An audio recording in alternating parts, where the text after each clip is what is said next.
Yes, guys, welcome back to the Cannon Podcast. As I was saying, I paid for IKEA delivery to arrive between 9 and 7. It's 7 o'clock. It hasn't arrived. And I paid £45 for delivery. £45, and you give me a time frame between 9 and 7. That's the whole day. That's what that is. That is the whole day. And you can't even arrive on time. 45 Also, quid. I know I look like a child, everyone. Welcome back to the Cannon Podcast. I look like a baby. I did literally like a baby. I did say once you cut it off, you knock off 5 years. I didn't have a choice. I had to. It's nice. It looks nice. I think it does. It blends nicely with the fade. It goes nicely with the fade. Yeah. How old do you think I look? 22. Yeah, I think so. Shall I show you the pictures? I had to get some headshots, gang. Welcome in the chat. We'll talk to you in a second. I had to get some headshots for something. Let me show you. I don't think I'm actually meant to show these because they're not edited, but whatever. To hell with the rules. You feeling a bit rogue today, Alexander? Yeah, a bit rogue. Let me show you. No, not that one. Hang on. Look at that. There he is. Oh yeah. What about the one? What about the field tilt, eh, guys? What about the field tilt? Odds on me just leaving that there the whole night. Show the one that I said you look quite dangerous in. Oh, I do, don't I? You look quite dangerous. Oh, I think I look like a villain. Yeah, a bit dangerous. Damn, son. I look like I'm gonna kill someone. Look at that. The posture, yeah, jawline, everything. Yeah, just there. The can fade. you grow a beard? Can you grow it out? No, I can't. No, genuinely can't. Genuinely can't. I can only keep it to like a 3 mil max. Then it gets really scruffy. 3 mil? Yeah. What do you mean 3 mil? It's like length of the hair. What on your shaver? Yeah. You don't measure it? No, I don't measure it on the shaver. It's like, is that 3 mil? Beef lads in the house. The boys are back. Just want to say it's so cool that Miles' mum watches the streams. Yeah, so Miles, we did a episode yesterday on the Cannon about Miles Lewis Kelly, and Miles' mum commented, we'd heard a rumor that she listened because she not a rumor. She told Babs, I think. She told Babs that she watches the content, but that could have meant anything. But apparently she watches the Cannon podcast. So nice, isn't it? Hi, Mrs. Miles Lewis Kelly. How you doing? And of course, she had to comment on the video. I look literally like a baby. Do you know what I mean? I was fuming. Or were you not on peak form? Would you say? I wasn't on peak form. It was also just it's George's boy, so I had to let him go. Another day, another banger thumbnail from Forder. Thank you so mil. Ivan Smith says there's nothing better to do during an international break than watch TCP Love. Ivan, can you change your picture, please? There's a really scary one as well. Have you seen? There's another one. Do you want me as a baby or something? There's a scary one from George John. George John. Actually, I can. Yeah. Hi, Dad. Is that me and you? That's me and you. Wait. That is terrifying. That is absolutely terrifying. I don't like that. Maybe if we flipped it, if it was my eyes and face and yours, it might be less. Faisal, I know. I had to shave for something. I know. I think it looks nice. I feel like a baby though. I was on the tube and there were these fit girls. I was like, I bet they think I'm like 10. Because normally they'd be like, well, let me talk to you. Do you know what I mean? People say Alex is 2 years max away from shaving the head as well. No, the head's fine. Someone did me for my hairline the other day. We're mine's all right, I think. Mine's the same as yours. You won't even show yours. No, so, but I'll let you know. Mine's all right. I think we're all right. Yeah. For a 27-year-old, it's pretty good. Emirates era. If you couldn't already tell, this is going to be a waffly one tonight because there's not loads of news, so we're just gonna vibe out. Emirates era, guys, got a date. We'll talk. I want to talk Saka. I want to talk data. Actually, we just had a meeting about data, which we can reveal at some point. I want to talk data and how we use it and stuff. Where was my list? Here it was. Now temperatures have calmed down. I want to talk about how Arsenal are covered and the whole media agenda thing. Now we will calm down about it. Again. A little bit about the football calendar. Maybe we can talk Southampton stuff. Let's see where it goes. Emirates Zero says, guys, got a date coming up. Any advice? Just be yourself. You say that every time. Be yourself, man. Just be What does yourself. that mean? And don't change how you are in reality. But you know, dynamics come out with different people. It does.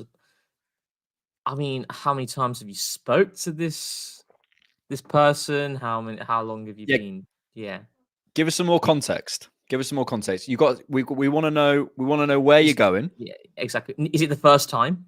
First date. Is your name Emirates Era? If your name is actually Emirates Era, that could be the starting point. I'd start off with why I'm called Emirates Era. Do you know what I mean? Yeah. But what sort of activity are we thinking as well? What are we thinking? Oh, we're not doing this again. Not this again. I thought you were gonna take him to the cinema. What's the best? I would say if you're eating something, don't eat something messy as well, or something that like gives you a bad breath as well. Yeah. I think I told you about that date I went on in like January, February. It was like the worst day of my life, right? Yeah, you did. You told me. You tell me every time, like even every day. I love it. Just every day. I'll tell you everything. You do. Yeah, no, it's Yeah, let us know more, Eric. Sorry, we'll come back to it. How are you, Rohan? Very good, sir. It's actually different because we did the main pod on Sunday and we were very serious, which we can. Oh yeah, because we're flexible. But it felt really weird. And there was a couple of moments where Rohan misspoke or like said something wrong, and I was desperate to mock him. That's who I am. That's who I am. It's just who I am, mate. It's just who I am. No, really good. Can't lie, I'm a bit annoyed the international breaks here again. You know, like both times the international breakers came, for me, it's been really frustrating. Like the first time was obviously we had to sit on that really annoying Brighton result that was influenced by external factors. And now, we're like getting into the groove of the season and it's like, oh, another break now. It's just, and there's another one in a few weeks' time after. You're joking. Yeah, there's another one. Yeah, I think it's in November. Yeah. You're like joking. In the middle of November, there's another one. Another one? Another one. I can't take it. I saw England 11s today, and this is maybe a good segue into what I want to talk about. I saw England 11s today without Saka in it. I'm like, are you actually all right? I don't even think this is a bias thing as an Arsenal fan. It's genuinely like, are you all right? Yeah. If you genuinely don't think Saka gets in your England 11. This is what I say. They just don't deserve him. They do not deserve him. They do not deserve him. They do not deserve him. I want to show this to get started. So this came out from The Athletic this morning. Who's calling me? Oh, it's probably my IKEA guy. Can you talk for a second? Because I need to take this. Absolutely. Have you got... Sorry. Oh, yeah, I did see this, actually. And I've actually seen this graphic actually appear a few games ago, which looked at, obviously, the GNA in the Premier League before turning 24. And Saka's actually got a year to go. I think his birthday's in September sometime. So it's crazy. It's crazy the numbers that he's produced. And you look at the types of players that he's competing against for this kind of, self-title. It's phenomenal, especially when you consider the fact that where Arsenal were and during our worst time, who was the guy that was pulling us through? Who was our most consistent performer attacking-wise? Who was our best performer under Arteta in our worst day? It was Saka. It was a teenager, operating at left back, but also different positions outside of that, operating at left wing back, right wing back, left centre mid, right centre mid, left wing, right wing, you name it. He was performing in different roles as a teenager to now spearheading the attack, leading the line. Not nominally, but in terms of just theoretically, he's leading the line and taking Arsenal ever closer to a title, and it's going to happen. And that's why I always think these numbers, they're so much more impressive when you break it down and you look at Saka's journey from where he was, what he was tasked to do during the toxic period, to what he's doing now as well. And it's just, I think I actually said something recently. I think it was a couple of days ago where I think Arsenal fans, myself included, sometimes we don't always give Saka the recognition that he deserves because what he's doing is perceived as the norm. His Well, norm. we're used to it. We're used to it now. We used to, but this one, but despite the fact that we're used to it, we still should absolutely continue to recognize it because his norm is an incredible level. And sometimes we shouldn't take things for granted. And now I can say it for myself where, you come out of a game, Saka's had a really good performance, but you don't always necessarily focus on it because we are just so used to it. Yeah. And that's where I think sometimes we do take it for granted because what he is producing week in, week out is phenomenal and not in the best circumstances, game in, game out as well, and that's why I think what separates the best players, like the elite players or the world-class players from the rest, is their ability to perform in any given environment. You have a lot of players in the Premier League at baseline, they can perform under a certain system and you can allow them to flourish. Saka can perform regardless of the circumstances. And that's why his performances for England in the Euros kind of exemplifies that, where you look at Foden playing on the left-hand side, the dynamics weren't suited to him, but he wasn't able to perform. Saka on the right-hand side, the dynamics weren't favoured to him, but he still continues to perform. And this is where I look at Saka as being a really special talent because he is just able to do it regardless of the environment. And he's got a year, Alex, to break this. He's got a year. So, yeah, before September the 5th, 2025, he's on 91. I think he can get to above Lukaku on 112. Because what's that? That is 20... It's 21. 21 goals and assists. Yeah. To get that. So basically 22 goals and assists. And by the way, that includes the start of next season. Yeah. So, and that's 19 goals. He's got 7 assists already. So I think it's absolutely achievable.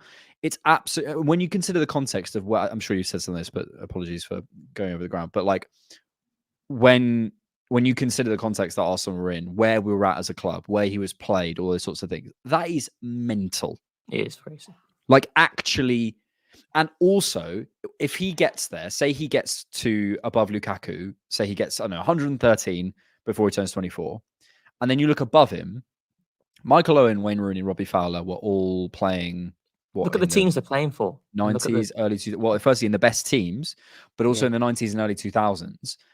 The game's changed. It's changed. It's actually not a Roy Keane quote. He'd say the game's the same. David Seaman said recently, he said that I think he was back at Arsenal and he said since he retired, which was 2004, the guys at Arsenal think that the game has increased just in speed. So forget tactics, forget the physical aspects of the game, forget the sort of the preparation, the nutrition, whatever. Just the speed of the game has increased by 30%. It's crazy. It's mental. Since he retired in 2004.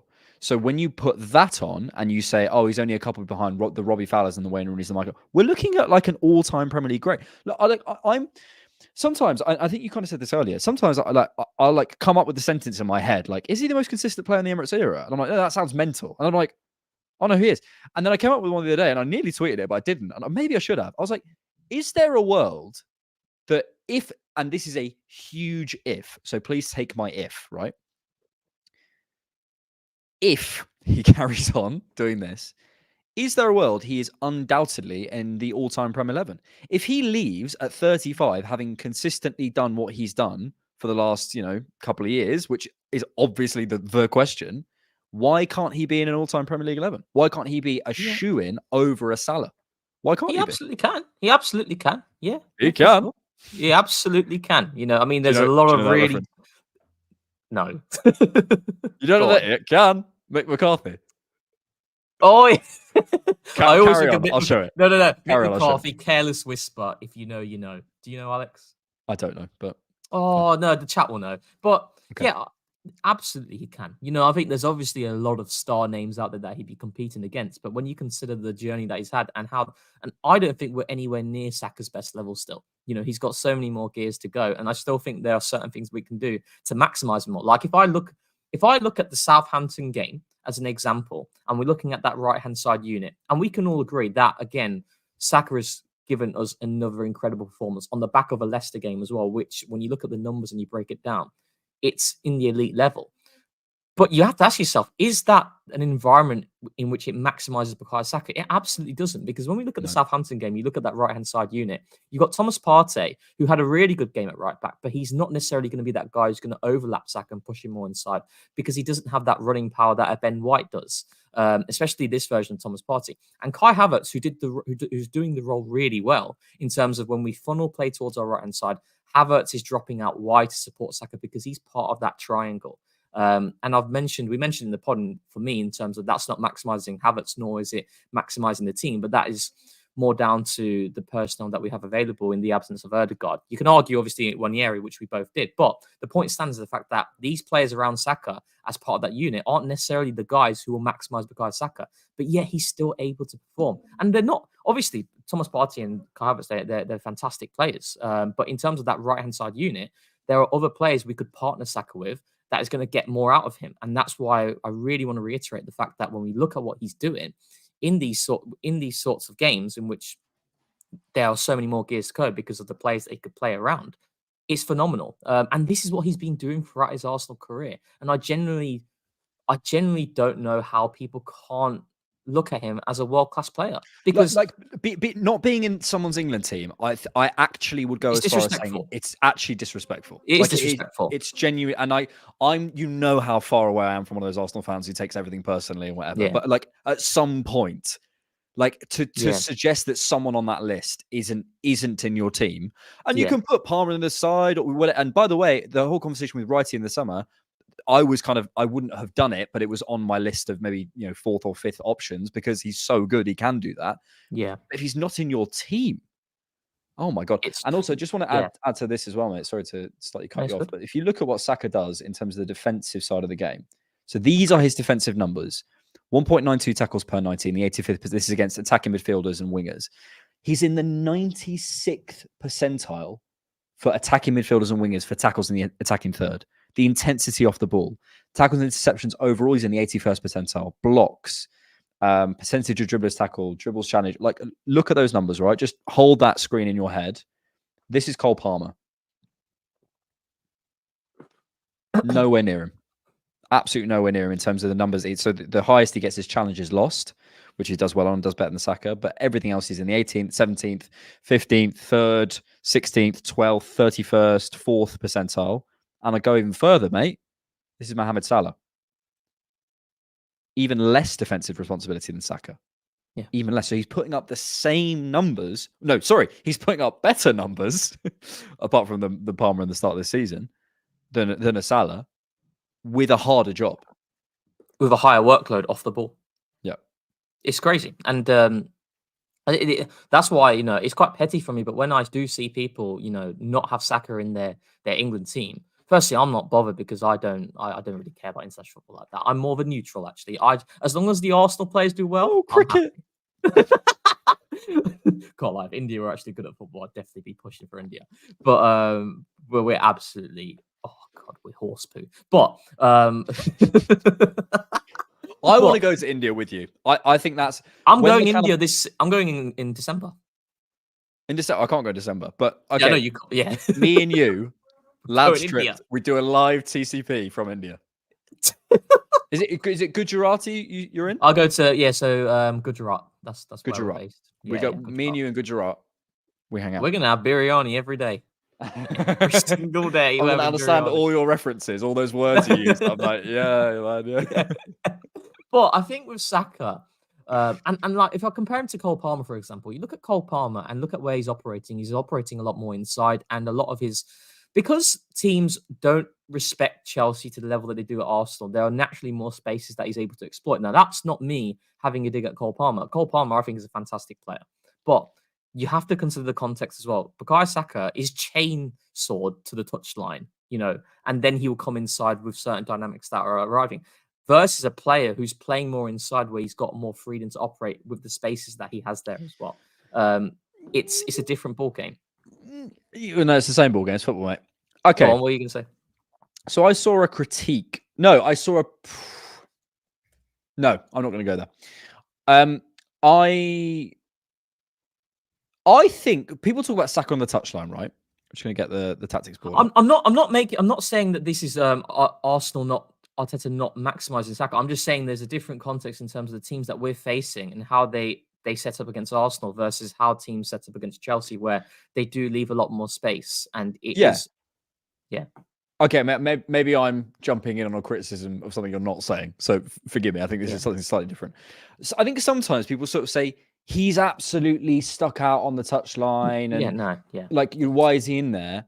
If you receive the ball in here, when you're that good at taking people on, it gives you more space because your fullback's probably going to be here.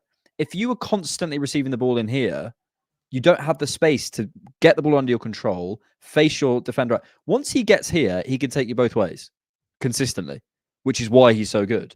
But he has to have a little bit of space to be able to create that. So this is probably isn't what you're saying, but I think there's some people who are like constantly asking to be in here.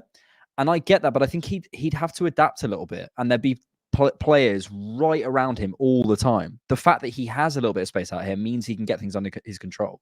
Yeah, I'm not saying it's a bad thing, but I'm saying that in the context of looking at it from Cole Palmer, I do think when you are more inside, yes, you make a really good point there in terms of, the classic overload and underload principle where you force play towards one side and you switch it to the far side. There's naturally more space for the winger if you're able to get that ball quickly to the other side of the pitch. But I think with Cole Palmer, I mean, I don't know the numbers exactly, but naturally being more central and with more space to operate because of how teams are facing Chelsea, he's going to have more shots on goal, which therefore is going to allow him to contribute to more perceived output. Well, I don't know the exact difference between the two, but there's more context behind it, and that's why I just think with Saka, he's just. I've run out of words from genuinely because that's why this season I'm saying it to myself where every time Saka has a baseline performance, I've got to keep pushing it. I've got to keep pushing because his norm, like I said, is perceived as being like, oh, it's just standard Saka, right? This is what we expect. Yeah. But although we expect it, we still absolutely should praise it because then that's us we're not appreciating it enough. So yeah, no, I hear that. Yeah, I'm thinking of that Tottenham fan who was like their floor. I thought their floor was our ceiling or something. Do you know what I'm referring to? And that's Saka. That's like his floor is everyone's ceiling. It's crazy. Oh yeah, I think I know who it is. Yeah, it's a she, wasn't it? I think it Elton in the chat saying, "Alex, please never go clean shaven again. It's a crime against humanity." Alex reminds me of a young Lenny Henry. Baby Alex. Alex looks like he does fraud. Alex looks like Tyson Fury now. Yeah. Rohan looks young, but old. Oh, sorry, I've not got my glasses. That's the thing. Someone in the comments was like, "It does say Saka's birthday there." I was like, "Yes, sorry, I can't see. I can see, but I can't see."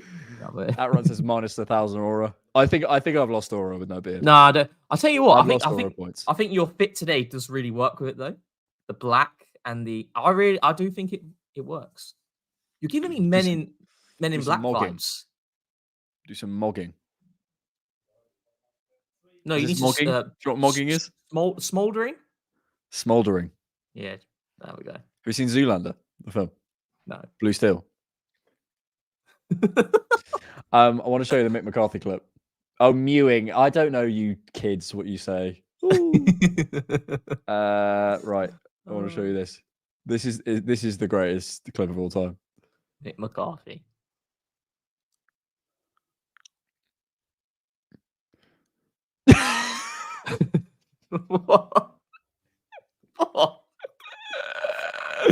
It can.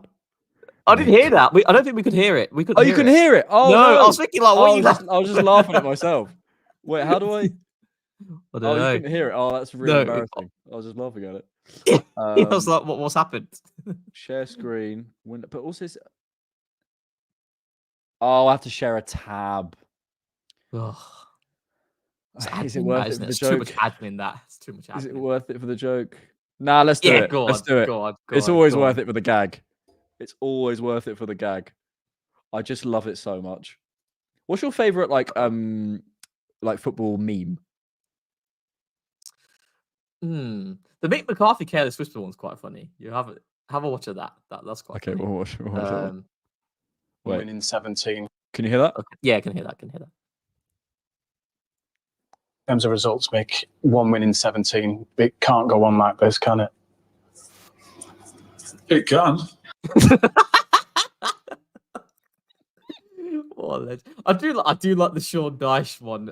It's not a meme, but it's like I think he's on BBC 5 and they're doing an interview with him, and he's like educating everyone on curry, like Indian dishes. Yeah, that was, oh my god, I loved. So that's basically, I saw that video. This is when Liverpool was still in the title. They were like hovering in the title race last season, and they played Everton.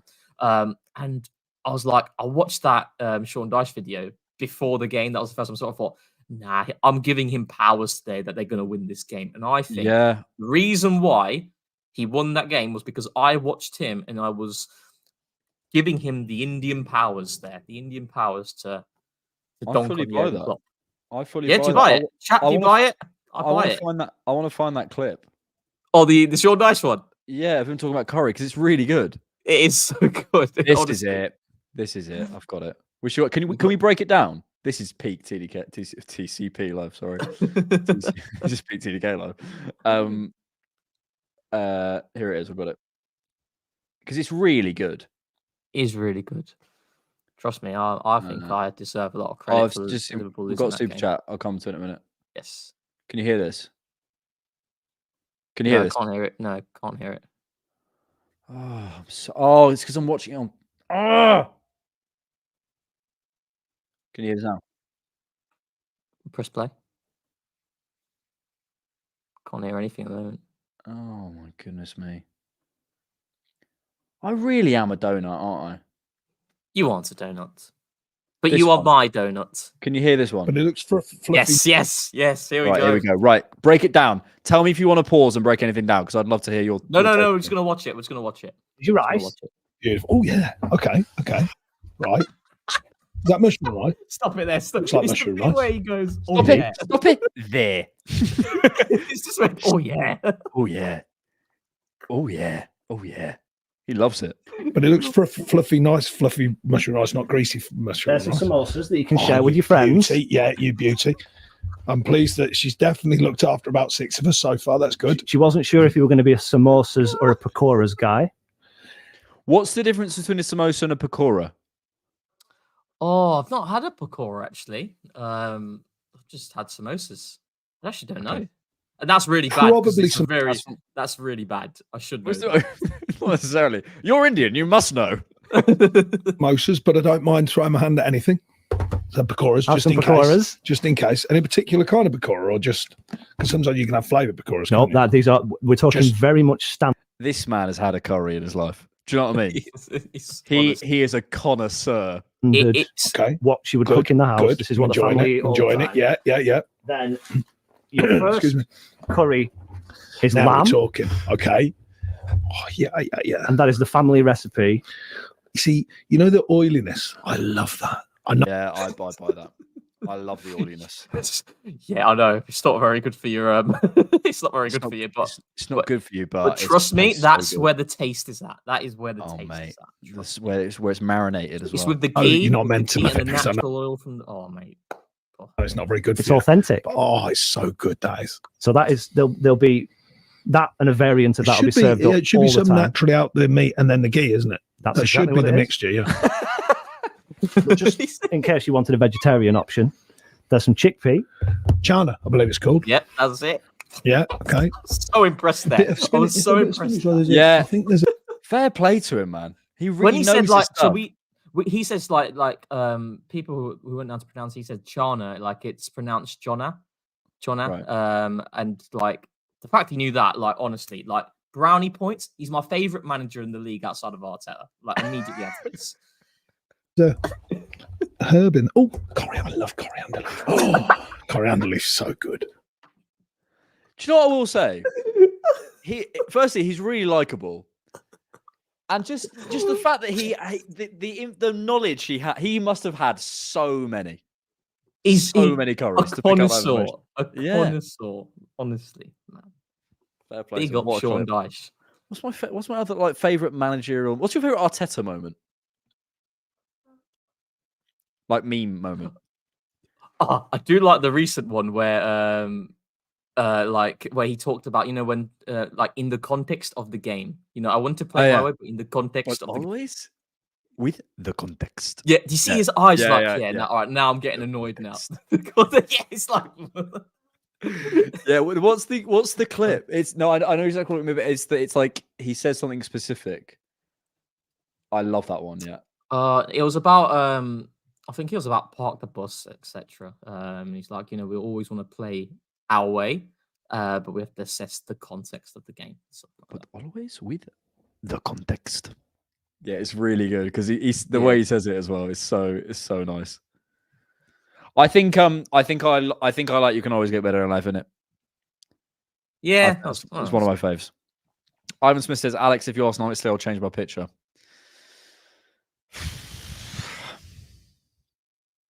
Ivan, say it. Please, would you change your picture away from one of me with my nose wrinkled, whatever I'm doing there? It's a nice one. It's not a nice picture of me, is it? It is nice. It's Ivan, awesome. thanks for the super chat. Do you know what, Ivan? You can do whatever you like. You can do whatever you like. Oh, yes. That was a good one. Josh Miller's got a great shout. I'm so happy after beating Palestine man last year with his face. He goes, I'm so happy. And they go, why are you happy? And he goes, because in any context, you win.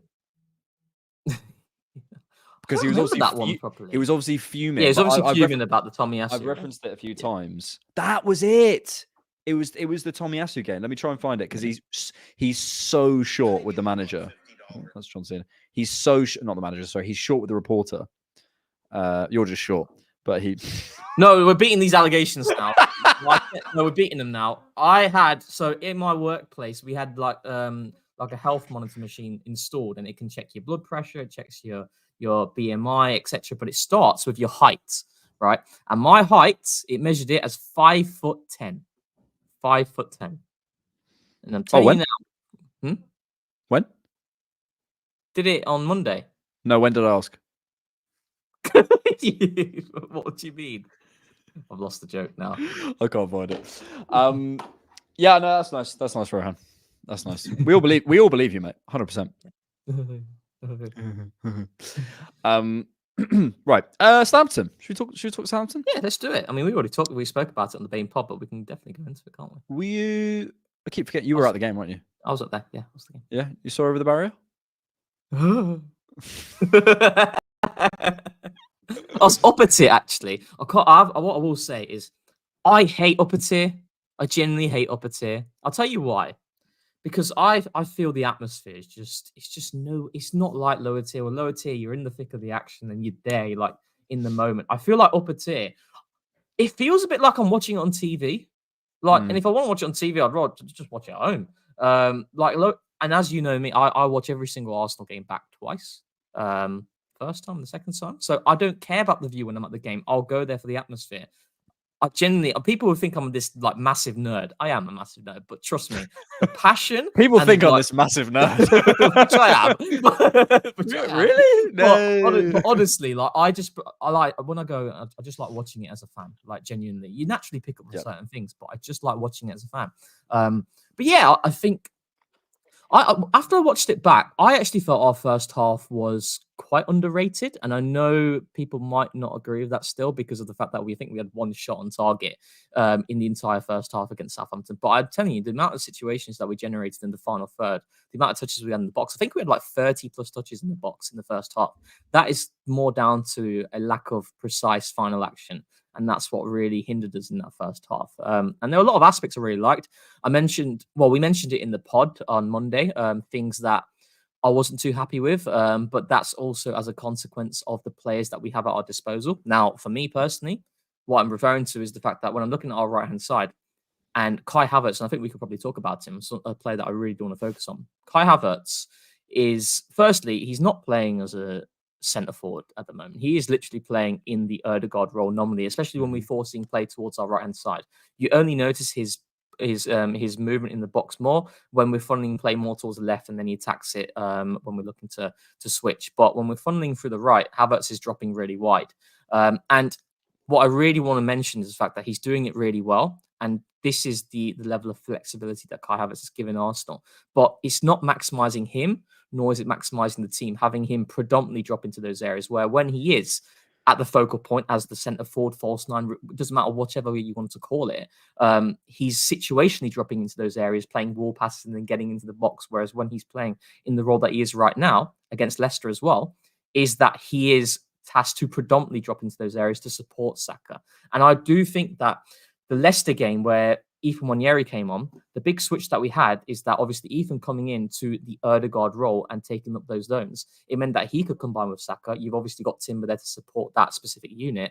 And that meant that Havertz didn't need to drop into those areas predominantly. He was able to stay in the box and to give us that level of presence. So there are things I didn't really like, but I didn't have to kind of caveat it with it's more down to the fact that of the players that we had at our disposal, no Timber and White as well. Thomas Partey, who I thought had a really good game. But there are certain things that he simply can't do that Saka needs in order for him to become even better. So that's a lot of waffle there, but yeah. No, I think that's well laid out. I think on the Havertz thing, just briefly, yeah, I quite like him in that slot. I think I will say for that specific game, which we sort of said on the main podcast on Sunday, but let's go a little bit deeper. I think we needed more dynamism around him because of the way Southampton was setting up, which was very horizontal in my view, and sort of very, very narrow and very horizontal. So I felt as though we could use that, especially with that Partey, a little bit of sort of something on the overlap, a little bit more dynamism around Saka, who was being obviously pulled out of the game and sort of marked out of the game. Then you need someone who's going to buzz around him. However, long term, I don't hate Havertz in there. I think it gives him freedom. The more freedom, him and Calafiori are the two players that I'm like, might need a tactics ball for this. Let's do that. By the way, Ivan Smith has changed his profile. No, he's changed. Okay, you can keep that one, to be fair. God, that was an awful time for me. I don't know why my mum let me out of the house looking like that. No, that was a bad picture. Trust me, that's a bad picture. But you just that's just how you looked. What could you do about that? Maybe change the hair. Maybe change the glasses. Yeah, change your life. all the comments on that KSI song. That's like, if it was a different beat, different artist, different song, I think it would be quite good. That's actually crazy. That got the most like. That got more likes than the actual video. That's actually crazy. It's crazy. It is crazy. I think it's like slightly fashionable to hate on him a little bit. Like I do kind of feel bad for him. But anyway, not that bad for him. He's a millionaire. So will I be from the Cannon podcast. Yeah. Am I right? So I think for me, in terms of our attack and constructing our attack, you can see that, right? Not. Yeah. Okay, cool. There's a number of zones that what am I doing? There's a number of zones that I would be keen for various players to come into. I'm keen to see Ødegaard using that left-hand side. Now, that doesn't mean the people go, we need to move Ødegaard to the left. No. What I'd be keen to see, and we already are seeing, by the way, actually, let me put a whole attack together rather than 4 players. Let's put Marino there. What I'd be keen to see is obviously nominally on paper, we have this sort of 5, right? But I think Saka, is going to be able to have time coming inside, coming out, and obviously accessing the box in here. I think that's his best position. As I explained earlier, in terms of if he starts from here, things are different. I think it puts even more of a strain on someone like a Ben White to support him in here, which is a defensive concern. I've never been as sure as everyone else that Saka's this shoe-in for a right A. I think the dynamics are going to have to change for that to work. Yeah. Which maybe is the right thing for the team long term. I'm not saying, but it's that thing of Zinchenko. Let's put him in midfield because he can play there. Well, maybe, but then all of the other dynamics have to change. It's like a huge game of whack-a-mole. Once you do one thing, you're gonna have to look at other things. Yeah. So I think this is still the right position, and I think these are the 2 positions in here. Now, Havertz and Ødegaard. I think up to now we've seen Ødegaard doing a little bit of drifting over here, but mainly obviously dropping out the block. These are the sort of Ødegaard zones, and maybe a little bit high in the box. Yeah. I would love to see Ødegaard pulling out. Pulling out here and being able to swap with Havertz coming in here, because I think Kai Havertz, the intelligence he has to attack the box when he attacks the box. This is another thing that Calafiori has. I was watching him for a TDK video. It's not just that you attack the box; it's the situations when he does it are always effective, and they're always so smart. There's a moment in the Southampton game where if I just pull him up. pause, where Calafiori is running through, and he just checks his run around here when Saka receives the ball. And he just checks his run and just really slows himself down. He's not just rushing into the box. And then as Saka's going on, he times it perfectly. So he's there in that sort of Odegaard zone. The ball comes in and he's arrived in here. And it's just that the intelligence, there's loads of other examples. There's another one against City where he's doing some really nice off-ball running. He comes sort of, the City players are in here and he sort of comes in here when he's going this way and he ends up in the first line. And that variety is amazing, but that's another story for another day. But the timing of the running is amazing. So the more freedom that Havertz has to drop out here with Odegaard outside of these zones at times, I quite like. So yeah. But you feel you're not as keen. No. So I'm of the opinion that Kai Havertz has the freedom when he's starting up top. Centre forward, false nine, whichever way you want to look at it. On paper, when he's starting effectively where Gabriel Jesus is, he has that freedom to roam horizontally, where it's to the left and the right. He tends to have more of a bias towards the right when he is starting as that out and out number 9. And the point that I want to make is the fact that I like Havertz when he does it situationally, but not predominantly. Yeah.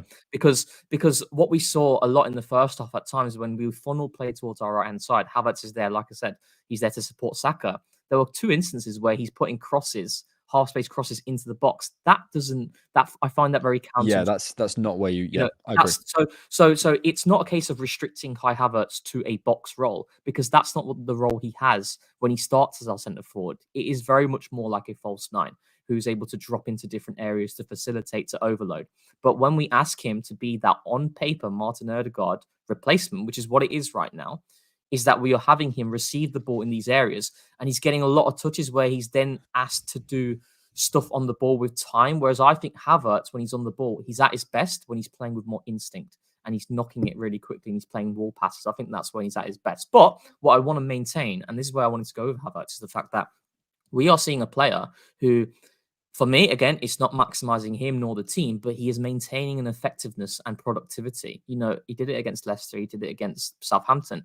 And when I look at the player, and I think Kai Havertz has won over the majority of the Arsenal fan base. I think sometimes you get how we always say it, on the internet, there's a few like voices that it becomes a lot louder than what it actually is. But Havertz, in terms of the money that we spent on him, 65 million, is value for money when you consider the fact that as a starting number 9, the sample size is very attractive. It needs to lengthen, but it's very attractive in terms of his productivity in that role, the potential he has, and also how the team has flowed and the points we've accumulated. But he also gives us obviously that option to play off a striker on the left side of midfield against mid blocks. He's giving us the depth in the Odegaard role, but also when you're talking about adversity, and when, in situations where Arsenal have been down to 10 men, Havertz is capable of being in that low blocking midfield to give us that quality, but also as a release up. He's giving us so many different things in different game states, and why I think he's one of our most important players. And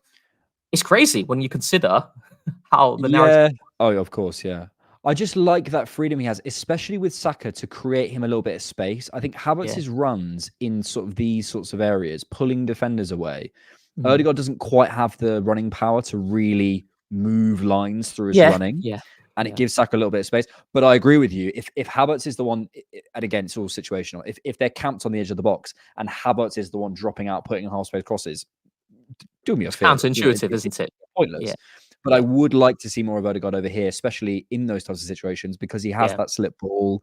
And it's just about freedom. I think I'd like Marino to feel like he can go into here, maybe come over here a little bit, but sort of, generally is in sort of these sorts of, it's freedom and putting players in their best positions and never going, you are a right winger, you're a left winger, you are a it's freedom within the structure. So again, I've mentioned it a few times. So I've watched like an hour-long lecture from Miguel Molina, one of Arsenal's assistant coaches.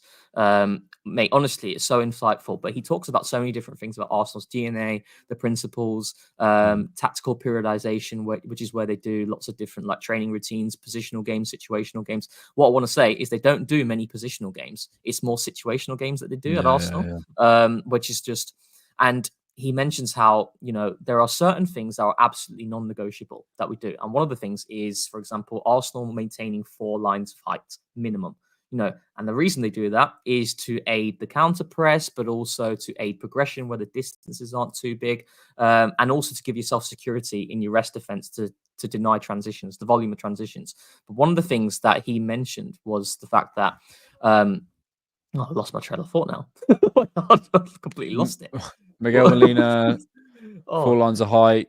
Oh no, that's it. Sorry. It came back to me. Goodness me, I had that last week. Don't worry, I completely lost it. So what happened? So what he maintained is the fact that we have a structure in place that we have to absolutely abide by, but then within that structure, we allow the players to have freedom. Where when X moves here, Y must respond. When A moves here, B must respond, and so on and so on. And that's what we see here, where he mentions like there's certain principles where, like, for example, if the opposition winger presses our wide centre back, someone needs to pull over here. But it doesn't matter who it is. Someone needs to pull over whoever here. it is there. Yeah. And that's the freedom. And that's what kind of that goes to your point of, Saka is the starting nominal right winger, but he doesn't need to be in that area all the time. Martin Odegaard starts in the right half space, but he doesn't need to be there all the time. He can drift over horizontally. And when you put him in the left-hand side, he definitely becomes more vertical because it's his stronger side. So it's that level of flexibility. But I said Odegaard's holding the team back. Did you see this I posted a TDK video. And look, of course, the question of the video is a little bit. It's a bit. What's the word? Provocative. It's a bit provocative. But people were literally commenting like, "I can't believe you're saying this. This is a disgrace." It's like you. About 2 minutes into the video, I say this is not what I really feel. Like, that's when they just it's turn a it off. Question. It's a question. It's crazy. Yeah. Someone's saying, Alex, are you a driller? I asked this because there's a video on YouTube of someone with uncanny resemblance to you who claims he's not. And I also got a message this morning from someone saying that I'm on the Movember adverts or something, or like they think that there's like a doppelganger of me. And every time someone sends me a doppelganger, it looks nothing like me, and I'm a little bit offended. So stick it in the chat, and we can have a watch. That's interesting. What's interesting? I don't think you look like him. Like who?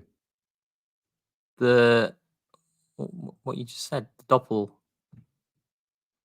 What? Look like who? Wait, what were you just saying? You said something. I was saying. I just zoned out. I was just having a look somewhere else. No, I was saying that whenever anyone says I have a doppelganger, I'm always like, I don't think I do. Someone this morning said there's a Movember advert somewhere in London, that looks like me, and someone in the chat is saying I look like some drill guy. Oh no! What I was talking about, I thought you referred to the guy, like someone saying you look like, that guy on Twitter, who, he just like, he's like his name's like Doppelganger or Doppelganger. No, Doppelganger is the Doppelganger is the name of the thing when you look like someone. That's the Doppelganger is like the thing. It's like when someone has a doppelganger, someone looks like someone else. I did not know that. Oh my god, that was really chat. Bad. Am I being harsh? No, you're not being harsh. I genuinely, when you said that word, I was thinking immediately to this guy who's always on Twitter, and he's just like constantly just drinking. And he's called Doppelganger. Oh, please, so no. Doppelganger is an apparition or double of a living person. He has been replaced by an evil doppelganger.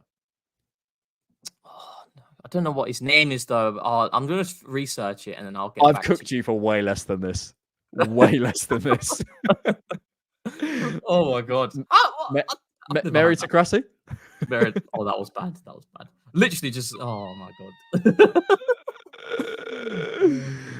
If Zams, if there is, I want to see this video. I really want to see this video. Okay, sort of moving forward from the Southampton game then, or we didn't really talk about it, but what came out of it.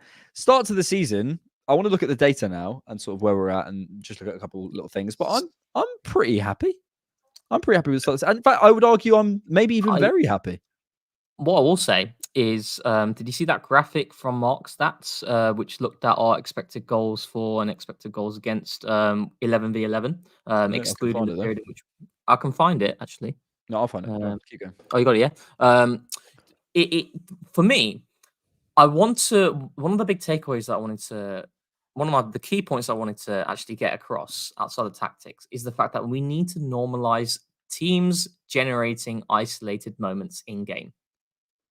We need to normalize it because I think the narrative that's came out from this Southampton game, but also the Leicester game, and that's come as a consequence of us conceding 3 goals in total against 2 teams who we'd argue are relegation fodder, and people being worried about our home form. But firstly, when you look at the numbers behind Arsenal's expected goals and expected goals against, I can't find that.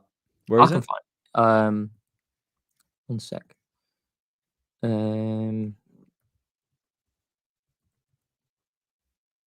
Bear with me. What we You have to keep speaking. Oh, so 1 second. I'm focusing to get the picture. Oh yes, I've got it. Do you struggle with what's the word? Multitasking. Do you know statistically you can't multitask? Statistically. Yeah. It's like it's like, for example, when you watch, like, imagine you're trying to watch. Did you know statistically you can't multitask? What do you mean statistically you can't multitask? No, it's a case of. Did you know metaphysically you can't multitask? It's like, no, if you're watching 2 games of football and you've got them both side by side, you can't focus. You end up not watching either. I've said this to you. Have you? Yes, we had a whole conversation. Are you all right? No, you didn't say that to me. No. As in, I've said before, I can't concentrate on a game if I'm doing something. A game can't be on in the background. No, but that's different. I'm saying 2 games at the same time. Who's watching 2 games at the same time? No, like, for example, the Champions League. If you wanted to watch barely deal with one. No, if you wanted to watch Champions League, right, and they've got 2 really good games on there and they're happening at the same time, you can't watch them side by side because you end up watching neither of them. Yeah. Why are you saying it like I disagree? No, I'm saying, but you didn't tell me that. What you're referring to is if you're doing something. Yeah, and it's on in the background. Exactly. But statistically, you can't do that. So you can't. Right, let me show you this. Yeah, I kind of think this. Wait, sorry, Nick Campbell said this. Mark Goldbridge. I always think that people on watch-alongs, like, how can you watch a game and also like engage in an audio? I can't do it. I literally can't do it. Anyway, so this is 11v11 expected goals. Can you see that? I can. Or should I zoom in? No, it's perfect. It's perfect. No. But what I wanted to allude to was the fact that, we need to normalize teams generating moments and conceding chances, in isolated scenarios. Because ultimately, when you look at the money in the game and you look across the entirety of Europe, there's more money invested in the Premier League. Teams spend a lot of money. So therefore, you're going to have a lot of quality. And there are going to be moments in which you can see chances. And it's normal. And we need to normalize this. The key is mitigating the volume. And this shows you Arsenal, again, the sample size needs to be larger because the caveat is the fact that, we have spent less time 11v11 than most of these teams, which obviously goes in our favor in terms of expected goals in terms of expected goals. Because obviously, if we had more time, 11v11, I'd imagine Arsenal going even more towards the right. But then expected goals against, you could argue that we'd be conceding maybe a few more chances had we've had those 90 minutes with 11v11. But the fact is that you look at Arsenal, you look at the way they're performing, and bearing in mind, we're not even close to optimal conditions in terms of where we can go and the teams that we faced. We're in a really good moment. I'd say we're in a better moment than we were last season. When you compare the points, I think it's exactly the same for the first 7 games.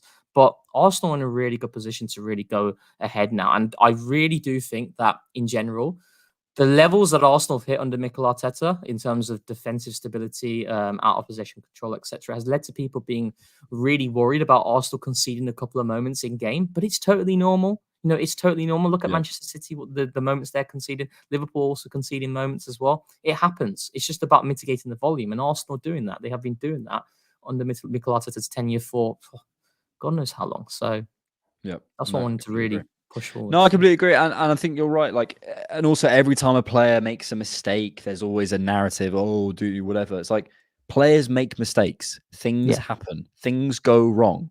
The question is how you respond to it and how often that's happening. If it's happening all the time, we need to have a conversation. But one time. We're going to continue on our Mark Stats Club data review. A little bit of Mark Stats. Oh, I love a bit of Mark Stats. Can't believe I just said that statistically. You said it. So this is disrupting opponent build-up. So this is build-up completion percentage, which is the percentage of successfully completed passes that occur outside of the final third of the field. You can obviously Arsenal here. I don't think we're, and then the other side, so yeah, opponent build-up completion compared to opponent danger zone possession lost. I don't think we're not Bournemouth, we're not Spurs. We don't go after and hunt teams. Like, I think I used to look at like our PPDA numbers and basically be like, well, if the lower the better. And I don't think I really think that that's always the case for top teams. No. I don't think it is. I think the teams on the rise, and you can sort of see that, Bournemouth, Brighton, Spurs, those are probably the teams that want to be doing that. If you want to control games, you can't be, and if you want to sustain across the season, you can't be disrupting too much. Yeah, I mean, so initially I thought that a couple of years ago as well, because when you go back to what was Arsenal's first major pressing season in terms of where we saw ourselves really put our foot on the gas in that aspect. It was the 22-23 season. That's where we really started to see Arsenal really go full steam in terms of the press, go man-to-man, really aggressive. And if you look at our numbers there, our PPDA was extremely low. And, we were right up there, the top right of the chart. And we were still last season, but it has dropped slightly. I'd argue that we are going to move more towards the right and slightly up. And that's down to the fact that the teams that we've played so far, and that's the context behind it. But we will never be a Spurs in terms of how aggressive we will go from the get-go, because we adopt, like I've always said, we adopt more of a zonal structure to begin with, and we're baiting teams to play short passes to then allow us to turn over possession. So therefore, we are allowing a few more passes than some of the other teams who are looking to go full throttle.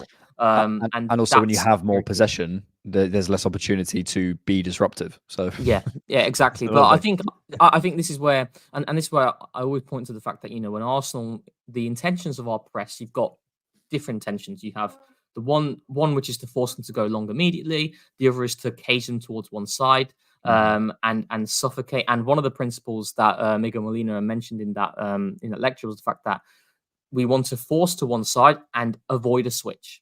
If they switch play, that is really poor from us, because you want to cage them in.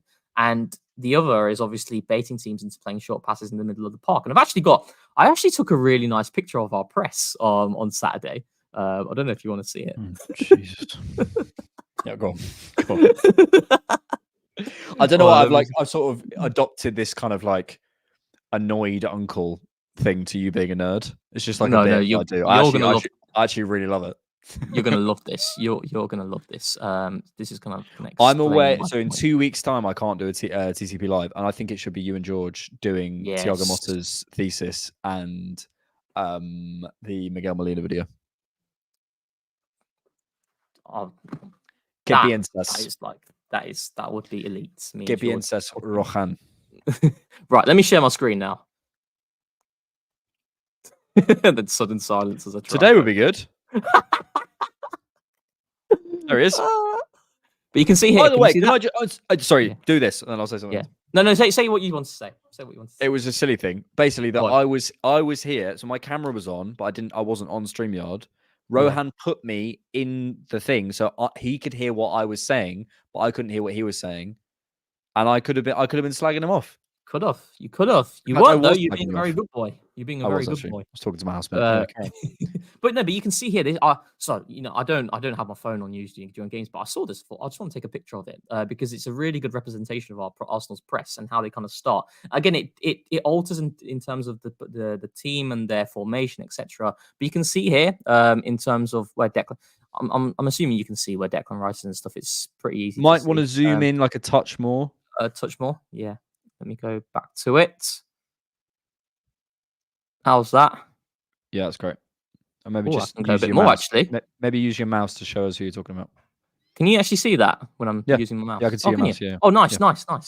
So what I actually wanted to point out was that what I really wanted to point out was the fact that Southampton were doing something really interesting with their tactic of, I don't know if you noticed it, but Ramsdale and Bednarek, they were effectively rolling the ball to each other. One would have rolled the ball to the other during goal kicks, whether it was Bednarek to Ramsdale or vice versa.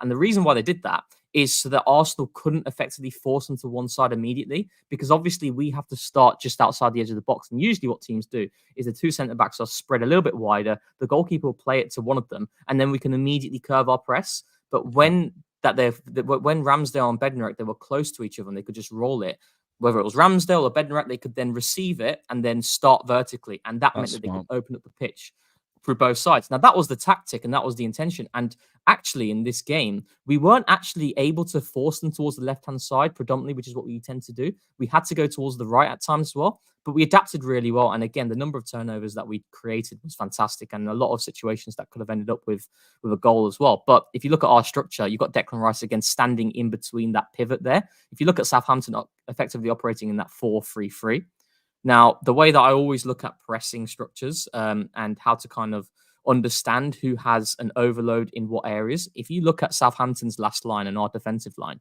you've got a 4v3 in our case. You know, you've got Calafiori and Thomas Partey effectively pinned by the wingers, and our two centre-backs working in tandem against the centre-forward. So we have got that numerical advantage there.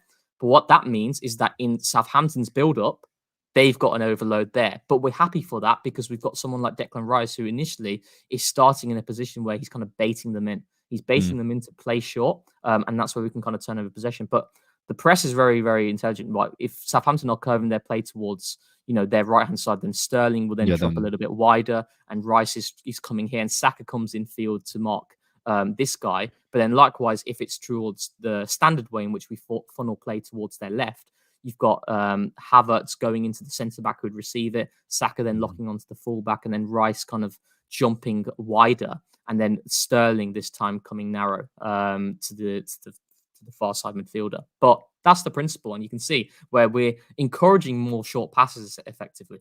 And that's why, you know, Arsenal, I don't think will necessarily be a Spurs in that sense of having a higher PPDA, but that's by design. You know, that's not by, you know, lack of coaching. That's just It's actually a really good view from there, by the way, as well.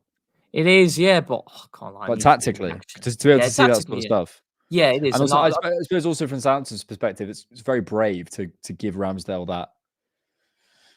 Well, maybe I'm thinking about it from an Arsenal perspective. It's brave to give Ramsdale that amount of responsibility. But anyway.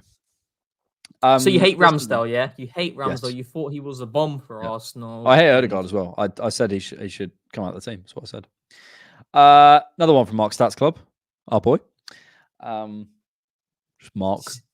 He's got like he's got his own account, and then he's got like the Mark Stats bot, I think it is. Yeah, don't follow Mark Stats bot. Jesus Christ. How many? There's like 50 million tweets a minute. Christ. So this is Premier League points and schedule difficulty. Yeah.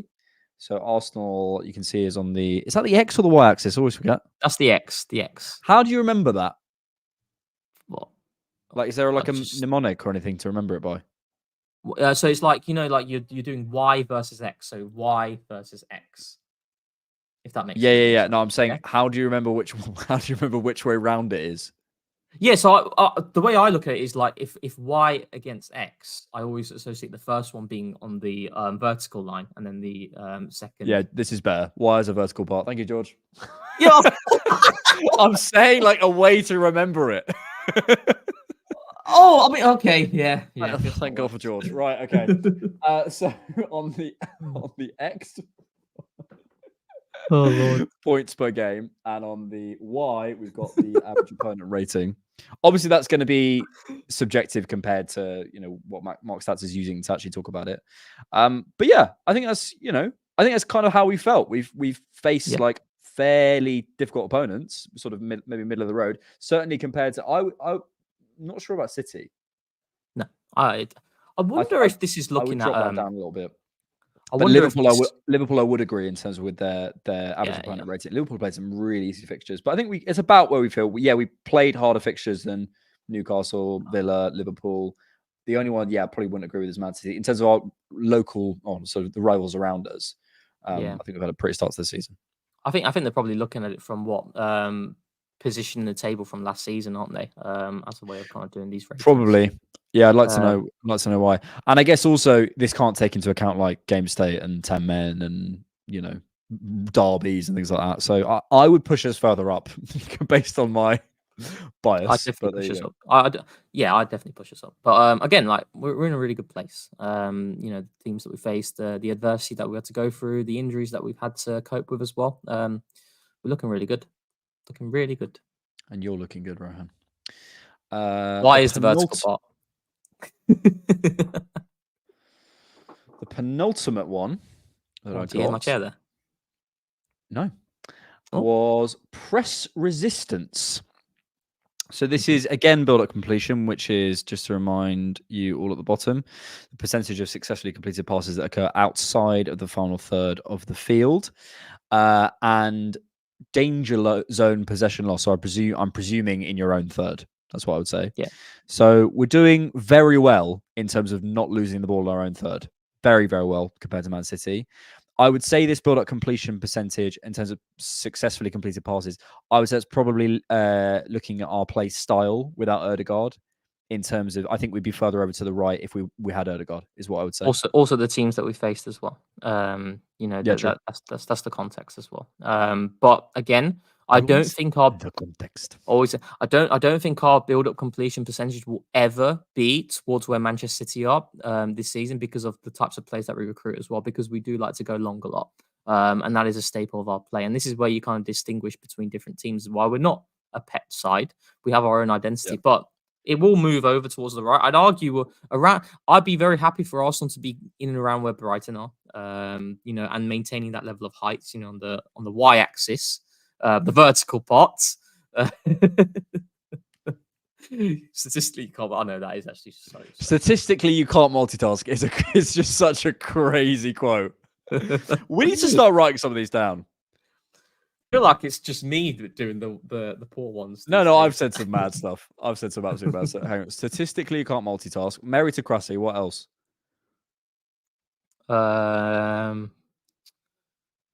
See, I don't really remember your ones because maybe you don't say many. It's because you're so nice and you won't laugh at me, but I'll laugh at you. I genuinely was so confused what you're asking about the Y and X axis. Take the piss out of me more. I want both you and George on the pod to take the mick out. I can't do it. I can't do it. Why not? I can't do it. Why not? Maybe on an Insta reaction. If I look like a baby right now. You could say anything. Actual child. Oh yeah, doppelganger. What that is. Oh, doppelganger. Yeah, that was. I've kind of erased that from my memory. I still don't even know what it means, and I don't want to know what it means. Actually, there was another one where you said something about like. I can't remember. There was like some kind of engineering term that you used, and then all the engineers in the comments were like, "No, that's not the case." Oh yeah. No, I don't really. Okay, it was the Doppler effect. I think it was the Doppler effect. That was it. The Doppler effect. I mean, I'm not wrong though. I was literally not wrong. I was not. I genuinely wasn't wrong. Sure. The final one I wanted to look at was from Mark Stats Club. Thank you so much, sir. Was our build-up pass completion. So again, the same build-up completion percentage, and obviously all the caveats around what we said before, and then the opponent's build-up completion. I think this is interesting where we are. I would say it's quite a small range in terms of 88 to 70. It's quite a small y-axis in terms of range.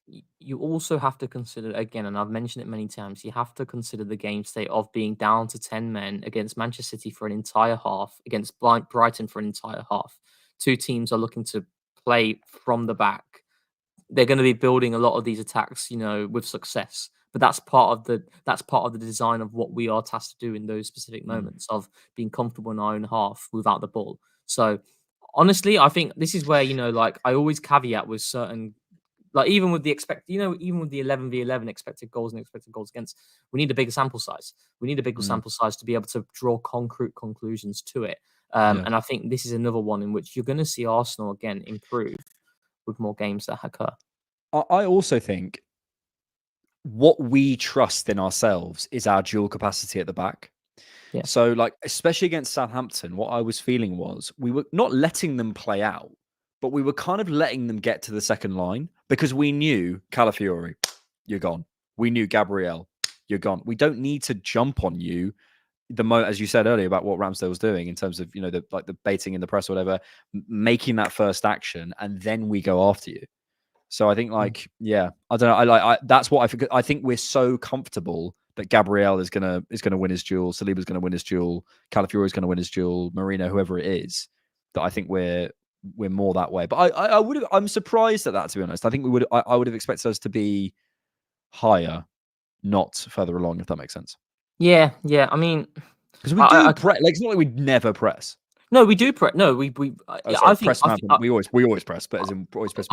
I do think that if we look at the numbers behind, in terms of the number of turnovers that we are creating, number of times in which we're we're disrupting teams' build up. I think there's a good. I think there's actually from the Athletic. Actually, they look at the they're looking at our what was it? I think it was the number of disruptions that we're making per game in the opponent's third, and we're right up there. So that kind of tells you about Arsenal and their press. But like I've mentioned many times, is that we don't want to go immediately man-to-man, because effectively you force teams to go a lot longer there.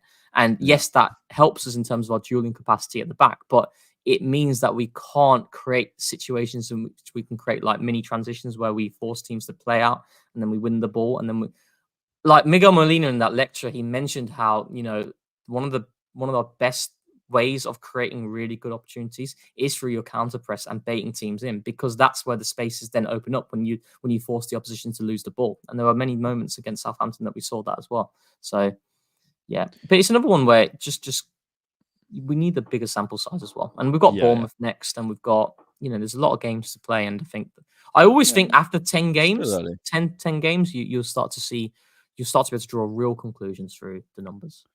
Still early. Athletic produced this, which was about being more direct. And I think, again, I maybe like 22, 23, I was kind of going like, the more intense, the better. And I'm not sure, sort of, by sustaining a title charge over the course of the season, I'm not sure that is the case. Yeah. So I quite like being in the middle of the road, as long as we're getting results. Again, I'd still say we'd need to be a little bit more towards the right. Towards the right. But I think what we do need to consider the fact that, again, we have our own identity, and when we're looking at Arsenal, we're saying, we need to be where Manchester City are in every single graphic.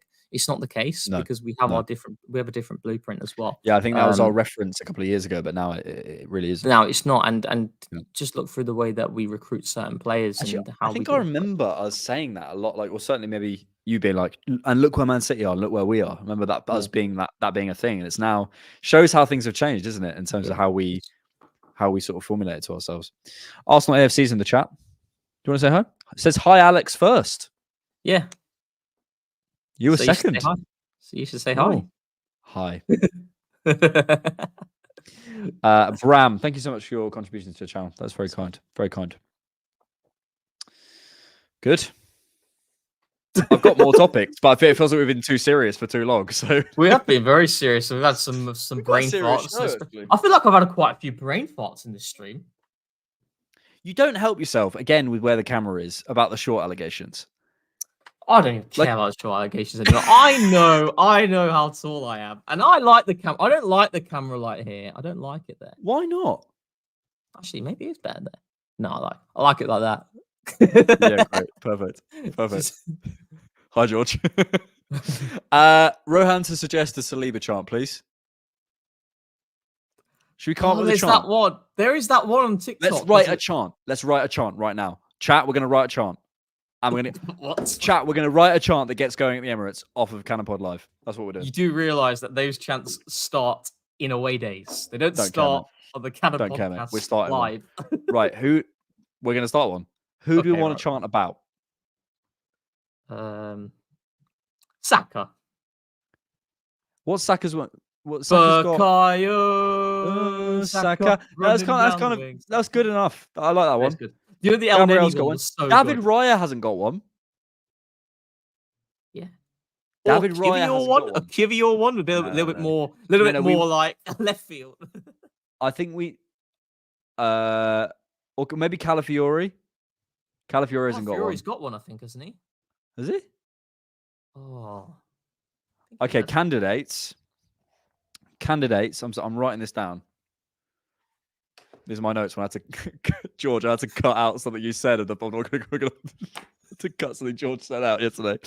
I think Raya, Calafiori, and also chance that like could get on. Do you know what I mean? Timber's like a good. Lot of the chat saying Timber. Timber Timber's has a good shout. Your favorite, Gabriel Jesus? And there's an easy one with Timber as well because I'm going down. I'm yelling Timber because we can rewrite that. Let's do Timber. It's a bit too cringe, that though, isn't it? Why is it cringe? That is cringe. Yeah, can you imagine like Big Steve? Come on, Alex. I'm yelling Timber. I think he could. Ben White hasn't got a chant. It's just Benny White. Oh, Calafiori. I will stop your attack, Calafiori. That one. That's Calafiori. Yeah, but I don't think that one's got going yet. Not really, but there is. I'm trying to spot a gap in the market here. Oh, there's a Saliba one on TikTok. I can't remember what it was now. It's a really good one. All right, mate, calm down. No, wait. Oh, it was. You're gonna cry. I was genuinely. No. What was it? I think David Raya might be a good. Raya or Timber. Which one's easier? I mean, I can't lie. My creative mindset here is in the gutter. I think we could rewrite the lyrics. I think this is more you. You know, this is Timber. more you. I think we can do it. We're doing it. No, it's not the Saliba one. It's a different one on TikTok. Oh, it's not the it's not the tequila one. Who sings the "We're going down"? I'm yelling Timber. Jury and Timber. Wait, we're already cooking. We're already cooking. And we've got to sing it as well. And actually, you've got to sing it. Oh, done. Right, here we go. I'm getting it up on the thing. Okay, so here are the lyrics. It's going down, Jury and Timber. That's got to be the first line. Oh, okay. Yeah. It's going down, Jury and Timber. Yeah. Yeah, we're already cooking, right? Oh, that's the easiest bit, you better score. You better something. You better stop. you better stop. So the problem is you can't be too clever.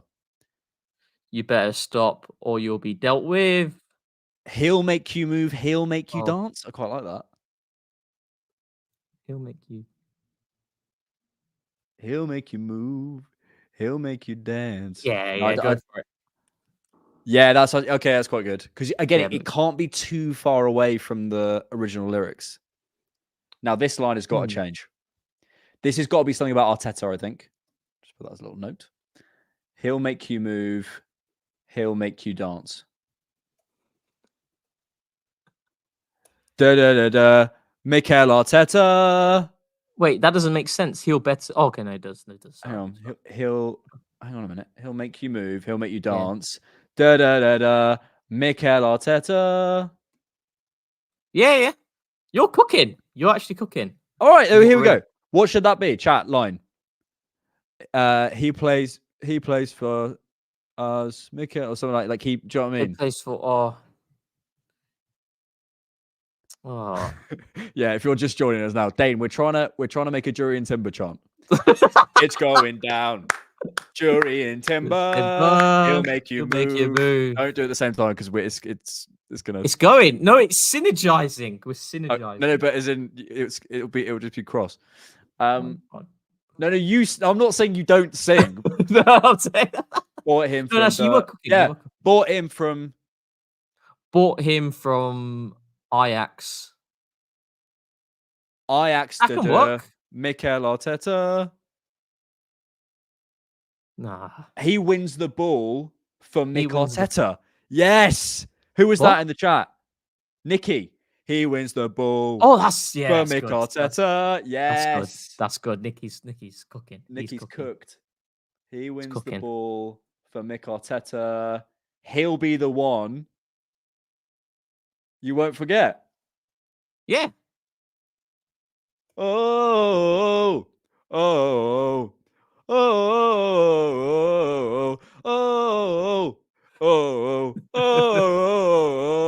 It's going down. Jury and Timber. He'll make you move. He'll make you dance. You're He'll cooking. win You're the cooking. ball. No, he wins the ball. He'll win the ball for Mick Arteta. I think he'll beat because then instead of changing the lyric twice, he'll win the ball for Mick Arteta. He'll be the one. But then he goes high. You won't forget. I think you've Chat- cooked there, and so Chat, has. I think we've cooked. Yeah, that is good. That is good. He'll win the duel. He'll win the duel for. Oh yeah, he'll win the duel for Mick Arteta. Now He'll we're win the synergizing.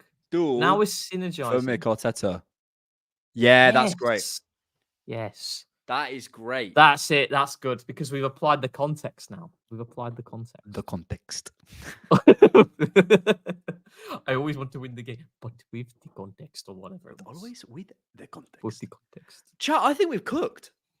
Well, you have cooked on chat. No, we've cooked. I didn't contribute a single thing. But you provided the environment in which it came. I provide you an environment to flourish. Yeah. Exactly. I genuinely think we've got right. I think we could get that going. Someone in the chat, Alex, do you think having Cozy Dewberry, Walters, and Coffee leave for free is? No, that's a really nice chat. That's a really nice question and a really Right. valid question. What I will say though is, if I sing this in the next game, I'm getting my head kicked in. Probably. Can you sing it now, please? No, I'm not singing it. Why are you not singing it? I don't have the voice for this song. It's a chant. It's a football chant. No, you do it. You do it. You're better. Yeah, I agree on the second line. I think we can do better than that second line. Okay, I think it needs to be more in line with Timber's qualities. Yeah. Do you know what I mean? We've done one for we've started with Timber. We've got the third line. He'll score a goal. He'll win. He'll win the ball. He'll score a goal. But then we're using win too much, aren't we? But then we can change it. I reckon. He'll win the ball. So we're iterating now. He'll win the ball. He'll score a goal. Can we add some tactico words in it as well? No, because it can't. It's got to be a chant that actually. 2, 3, 5. Da, da, da, da, da. Excuse me. I quite like the second part of that. You won't get past. You won't get past. He'll win the ball. No. Maybe just keep it simple. Keep it simple. He'll make you move. He'll make you dance. Because then people already know that lyric. And also, it's like you because you're happy about him. He'll make you dance. So how on earth would I get this going? Right, we're not. Well, firstly, you got to sing it first and foremost.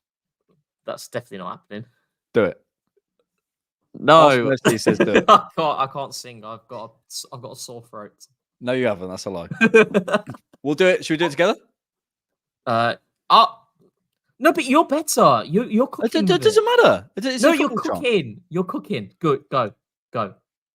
We're doing it together, and I'm literally not letting you lead the stream until you do it. Fine. Okay. 5, 6. It's going down. Jury and Timber. He'll make you move. Oh, it's so out of time. He'll make you dance. He'll win the duel. Or Mick Arteta. Can you imagine?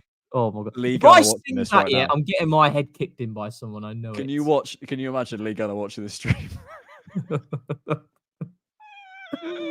Oh god! The mutants. They're at it again. We've cooked. I mean, it's a solid effort. I think we can get that going.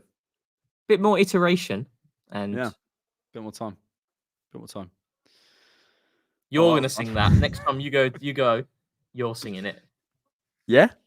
Yeah. I'm not sure I will. But how do chants even start? They start in the away days. Yeah, they start in the away days. Yeah. It always seems to be like down Bournemouth, sunny afternoon. The vibes are everything's flowing. The vibes are there. That's where it starts. That's where the Saliba one started. That's Bournemouth for you, mate. That's Bournemouth for you. What else do we want to talk about? This. Oh yeah, I want to talk about this now. Now that things have calmed down, can we all agree that there isn't a media agenda against Arsenal? Can we all agree with that now? Everyone's saying no. Where do you actually? Because we haven't actually discussed it. Because We I have didn't discussed it. We discussed like a it. little bit, but I didn't really want to be honest, last time. No, because it was like on the day. I was like, I can't be asked. No, I mean, where are you at with it? Where I stand with it, and I mentioned it before, is the fact that I do think, and maybe we disagree here, I do think that what happens in terms of what's spoken about post game from pundits, ex players, etc., and when they're presenting their opinions and their voices to a large audience, that can subconsciously affect how games are refereed. I really do believe that. I can't quantify it, but I do believe that is something that can come in the back of their mind. Like, for example, when like the delay of the restart, right, with Arsenal, and how it's been mentioned so much in the media, that subconsciously, I think that it can be in the back of the referee's mind. And they tend to then start to look for things that they might not necessarily look for as much in other games. And I'm not saying that they're having a bias, and I do believe that they are going into these games. I'd like to think that they're going into these games with objectivity and looking to referee the game fairly. But I do think that certain things that happen outside of the game that has been spoken about by, like, for example, Roy Keane and Arsenal's, well, I don't know if it was Roy Keane, but the dark arts that Arsenal are doing, and the David Raya time wasting, etc.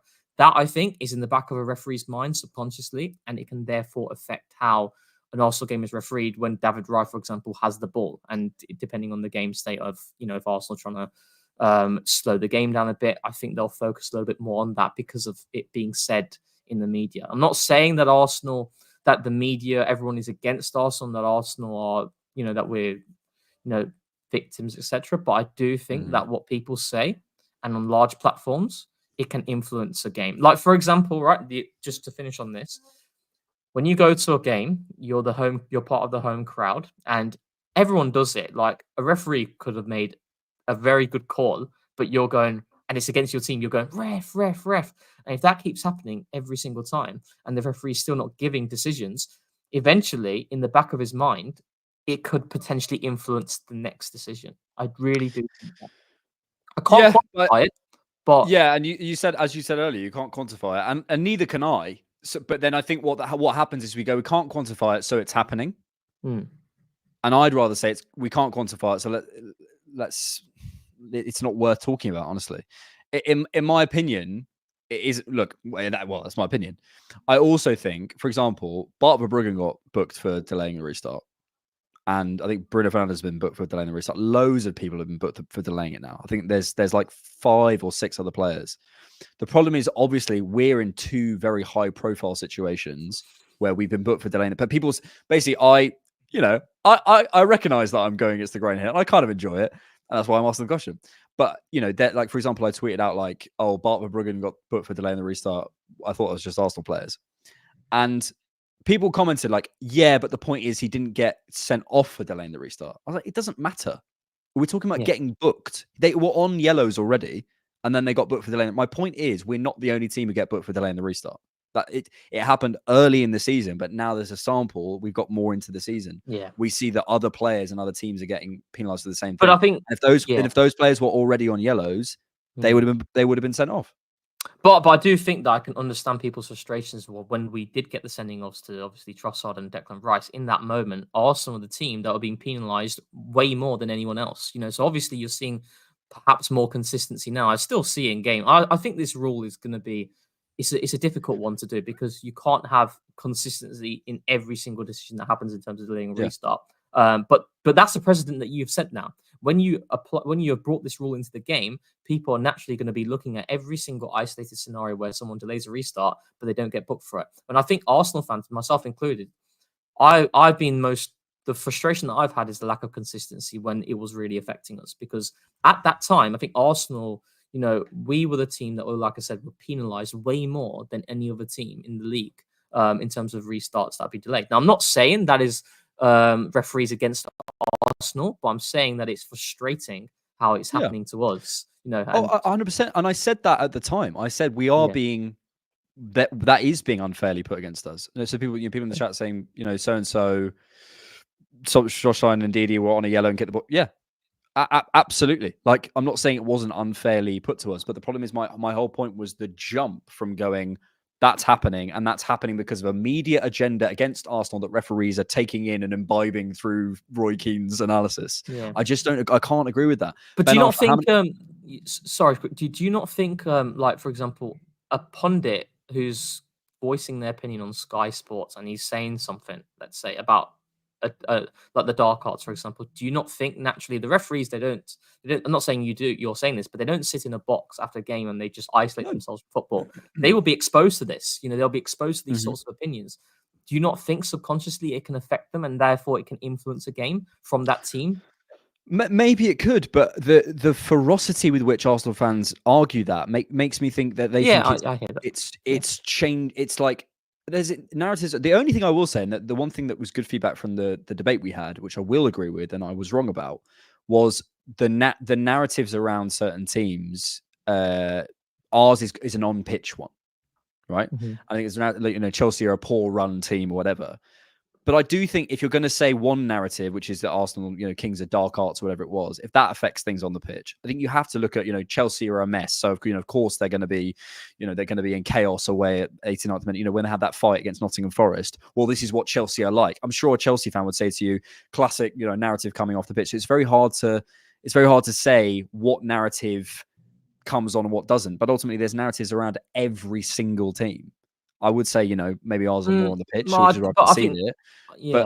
But this idea that there's because is it not, put it this way, is it not more likely that you and I are way more familiar with the narratives around Arsenal and therefore and what's happened to Arsenal and therefore hyper focusing on what is going against Arsenal? Is that not more likely than there being a genuine agenda against Arsenal when we can see objectively now other teams are being hit with being delayed in the restarts? I'm not saying referees aren't influenced by what's going on in the media, but other teams are spoken about in the media. We just only see ourselves. There was something today. Look, I respect Rory Talks Ball, and I think he does great content for what he does. But he put this thing together today. It was like, what have been the rubbish narratives about Arsenal this season? I'm sorry, it's a victim mentality. That's what it is. It's only seeing Arsenal content all day, every day. I watch. Someone commented on the debate that George and I had, and said, "I don't think there's an agenda against. I think there's an agenda against Arsenal. I only watch Arsenal-based content, and I only follow Arsenal people on social media. But there is an agenda." I was like, that's like saying I only follow left-wing commentators, and I happen to think the right are evil. It's like, well, of course you do. You only follow one type of content, so you'll think that. Yeah, but I do think that I don't think every Arsenal. I think as much as we are focusing on the lens for an Arsenal fan, I do think that Arsenal are probably talked about more than most teams in the league. I'm sure we can agree to that, like because for example, I don't think we are. I reject that. I actually do reject that, mate, because I think we think we are because we see that all the time. But I think if we did an objective analysis of if we could go, how many times are the word Manchester United versus Arsenal uttered in the media? We're down here, mate. But do you think? They're spoken about way more than us. But do you think we're spoken about less than the likes of Chelsea and Liverpool? I don't think so. I don't think we are. And Firstly, I think it's hard to quantify. Yeah, it's hard to quantify, but I find it way less likely that there's this huge disparity where we're being spoken about way more than Chelsea and Liverpool or whatever, than what I think is likely that we're Arsenal fans. We see Arsenal being spoken about all the time, so we assume that we're the ones who are being spoken about all the time. When actually, if we got a Chelsea fan on, if we got a Liverpool fan on, if we got a Tottenham fan on. Ben Bowman talks about this all the time. Because I follow Spurs fans, Ben Bowman. I see what Spurs think of themselves now, and he says all the same stuff that we say, the same stuff. It's all like, this is classic Spurs. Media coming after us, whatever. It's just like we all think it. I promise you. Yeah, I just feel because I don't think I feel like I just expose myself to Arsenal. I feel like I expose myself to all the big teams. I'd say, well, not as much obviously because I don't follow Chelsea accounts. I don't follow Man United accounts, so that probably goes to your opinion. But I do think that when we're talking again, I can't quantify it, but I feel like United are talked about the most. That's the feeling that I do have, and that's part and parcel of being the club that they are and a fallen giant. And I do think Arsenal's second there. Now, in terms of the level difference, and in terms of if that is correct or not, I don't know. But when I'm exposed to, like, like, for example, the overlap that we've seen many times, I feel like Arsenal are more focused than other teams at times. I don't know if you'd agree to that. Like, you feel that because you notice the overlap when Arsenal are spoken about. I promise you, if you go through, I'll watch the entire clip. Sure, but we could go through. We could go through the overlap thumbnails, and I guarantee you there'd be a Chelsea one when Chelsea are hot, and there'd be an Arsenal one when Arsenal are hot, and there'd be a United one when United are hot. Like, Adam McCullough's in the thumbnails for the overlap. Like, that's, do you know what I mean? Like, I just think I said this as well. I enjoy, like, being tribalistic and, like, having that. It's cool. Yeah. Like, I enjoy that part of being a fan, right? And sometimes, and I've been hypocritical on this, as I've said before, I want to be that fan that's like, Arsenal are against us. I kind of love that, like I do. But if you're asking me to do actual objective analysis of what the situation, I just can't agree. And people said, so someone in the chat said, KSSMW said, where was it? It's been statistically demonstrated that Arsenal spoke about more than other teams. If that's true, show me it. Please show me it. I would love to be wrong. Would love to be. I've always just felt this. And maybe there's my bias creeping in, but I've always felt like Arsenal and United are the two teams that I've spoken about the most. But again, I can't give you a number as to what it is. But maybe that is from the fact that, as an Arsenal fan naturally and following Arsenal accounts in general, etc., you're exposed to that level of information more than the other clubs. But I don't know, mate. I just feel like we are spoken about more than other clubs outside of United. Fine. But I'm not saying I do disagree with the victim mentality of, like, it's us against them, etc. The point that I'm making is the fact that I think that certain things that are said in the media by big voices and they're projecting it to large audiences, that can naturally subconsciously influence the game. I'm not just saying that's on Arsenal. I'm saying that on other clubs as well. Like, that's the dark arts thing. I can guarantee you now. Well, I can't guarantee, but when they're talking about delaying, goal kicks, etc., with David Raya, I feel like referees will look at David Raya more now in games which Arsenal are through adversity. In those types of situations where, let's say, Arsenal go down to 10 men against Bournemouth, let's say, and David Raya is trying to slow the game down more. I think referees would subconsciously look more into that as a consequence of what's being said. But that could also be the same for Man United if that happened to them. And that's my point, is that it's not the jump. I've never on any of these things said there is no referee bias, there's no media bias. The point I've said is that it's not exclusive to Arsenal. That's the jump I disagree with. KSSMY in the chat, I'd love to hear this. And then you put in another comment. Alex, if people are imagining it, then prove it. Don't tell Rohan his experience without merit. I'm not at all. I'm saying you're right. I'm just saying that jump people make is not against Arsenal. You should demonstrate your position. I'm demonstrating it by saying, firstly, a lot of this stuff can't be objectively proved. And secondly, is it not more likely, and probably you would admit, I think you have admitted, it's more likely that we view things through an Arsenal lens than there be actually being, say, 30% of all football media every week is about Arsenal, and then 70% is the rest. Do you think it's more likely that you're more aware of Arsenal news than there is actually? For sure, I think naturally, if you're, like, for example, if you're a Man United fan, you're naturally going to be exposed to more Man United information, etc. And likewise for us, in that sense for Arsenal. But mate, I can't quantify. I just have this feeling that I just have this feeling that Arsenal are being spoken about more outside of Man United than the rest. Now, I'm not saying that means that it's us against them, but the point that I want to reiterate, and with all this, the only point that I really wanted to make, and I've always maintained the fact that certain opinions that are projected in the media to big audiences, I think it can have an effect in terms of our game's influence. Because I go back to the classic, when you're at a game, you're part of the home crowd. And regardless of what the referee's call, any decision that goes against your team, you're going ref, and that subconsciously can influence the decision as he referees the remainder of the game. That's my. And I've not disagreed with that. As I keep saying, I do not disagree with that. The only disagreement is when people then jump that to, and that only happens to Arsenal. I don't agree. George says, has any club ever had a history of injury that we did in the early Emirates era following media criticism as being soft? Well, firstly, I don't have the information, so I can't answer that question. But secondly, I think you're probably referring to stuff like the Ramsey leg break and stuff. And the Eduardo one. Look, maybe there's a small part of this that is down to the media. I actually, in this sort of stuff further back, I maybe can agree with you. But the idea that was like some huge impact on us never having Diaby fit, never having Wilshere fit, never having Rosicky fit, like the fact that referees just let players run amok, like maybe Ryan Shawcross, and maybe that was because a ref went a bit soft because there was one player who let them to do that. I look and stuff like this, right? George says many players and coaches said they want to purposely injure us. Firstly, I'd be curious how many you could find who actually explicitly said that. And of course, there's going to be narratives about teams, but that's a soft thing, and that's like you like the lads. It's Tottenham thing.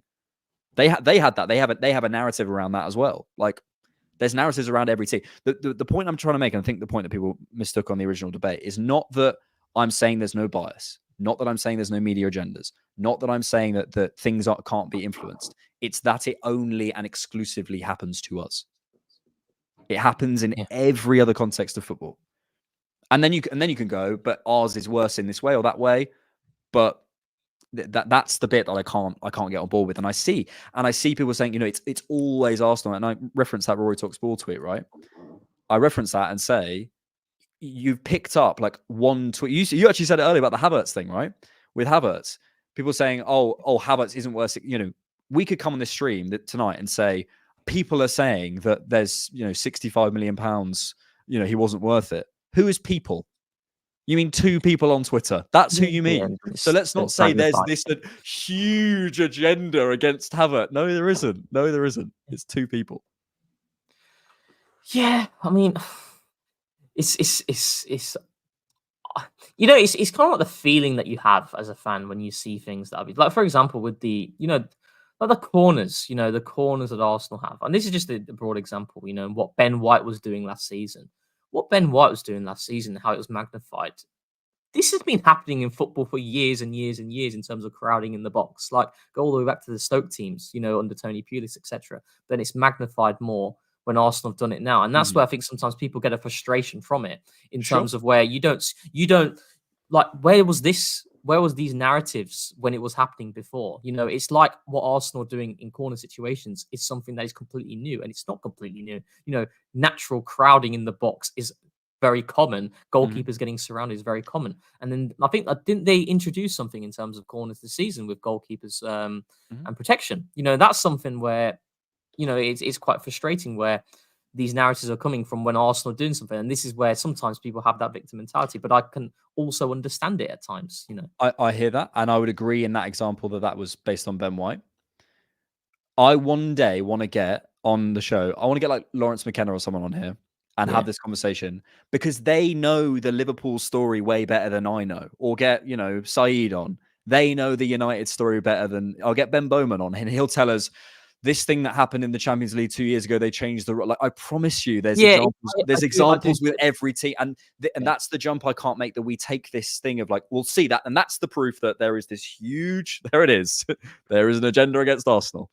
If I'm doing actual analysis, I can't really agree. Let's finish up on this because we're not gonna change the world here. But it's kind of like it's like for fans, it's kind of like a feeling, and that could be a feeling that's of bias because we exposed that sort of information. But I can't lie, mate. When I watch podcasts with from like Sky Sports, etc., I get this feeling when I watch the entirety of it. I'm not just watching Arsenal. I just get this feeling that Arsenal, they're focused on more than other clubs, and I can't quantify it. And that focus, that element of more coverage being given to a specific club, Arsenal in this case, let's say, well, that's what I feel. It can influence how games are refereed. But again, as you alluded to, you could get a Manchester United fan here, you could get a Chelsea fan here, you could get a Liverpool fan here, and they could give you similar examples and similar levels of frustration that they've had over the years as well. But Yeah, mate. For me, it's just frustrating. Like going in terms of taking it to the football and the decisions that we've had, they can affect the outcome of the league title. Now, I think we'll win the league because of the level we hit, etc. But when you talk about the Brighton decision, you talk about what happened at Manchester City. These are coming. These are decisions that people are arguing. Well, some people are arguing not correct. I disagree with the Declan Rice one in particular, but it's a lack of consistency, and that's where people get frustrated by it. And that, and they get this, and they then feel like it is everyone against Arsenal. And I can sometimes understand that viewpoint because it's frustration where you're seeing things happening to your team, but they're not happening to other teams. And the numbers, the data was there in terms of the number of yellow cards. Number of yellow cards that will be given to delayed restarts in that time, and that's where frustration could come, and it can cost you your outcome, your objectives for the season, can't it? It can, and I understood people's. And as I said at the time, we are being unfairly. I don't think we're that far. I don't think we're that different on this. I don't think we are. No, I just think where we are different. No. I just think we're different. For me, I do feel that there's a little bit more coverage on Arsenal than the other clubs outside of Manchester United, and I do think that referees subconsciously are affected through what's happening, what sort of opinions are coming through big platforms. I just have that feeling. I don't think we are in that position with United. I think it's probably equal between most of the big clubs.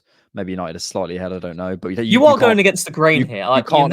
You can't objectively analyze. It's very difficult to objectively analyze that. And KSNY, you said in the chat earlier that you have a proof that Arsenal has spoken about more. I would love to see it.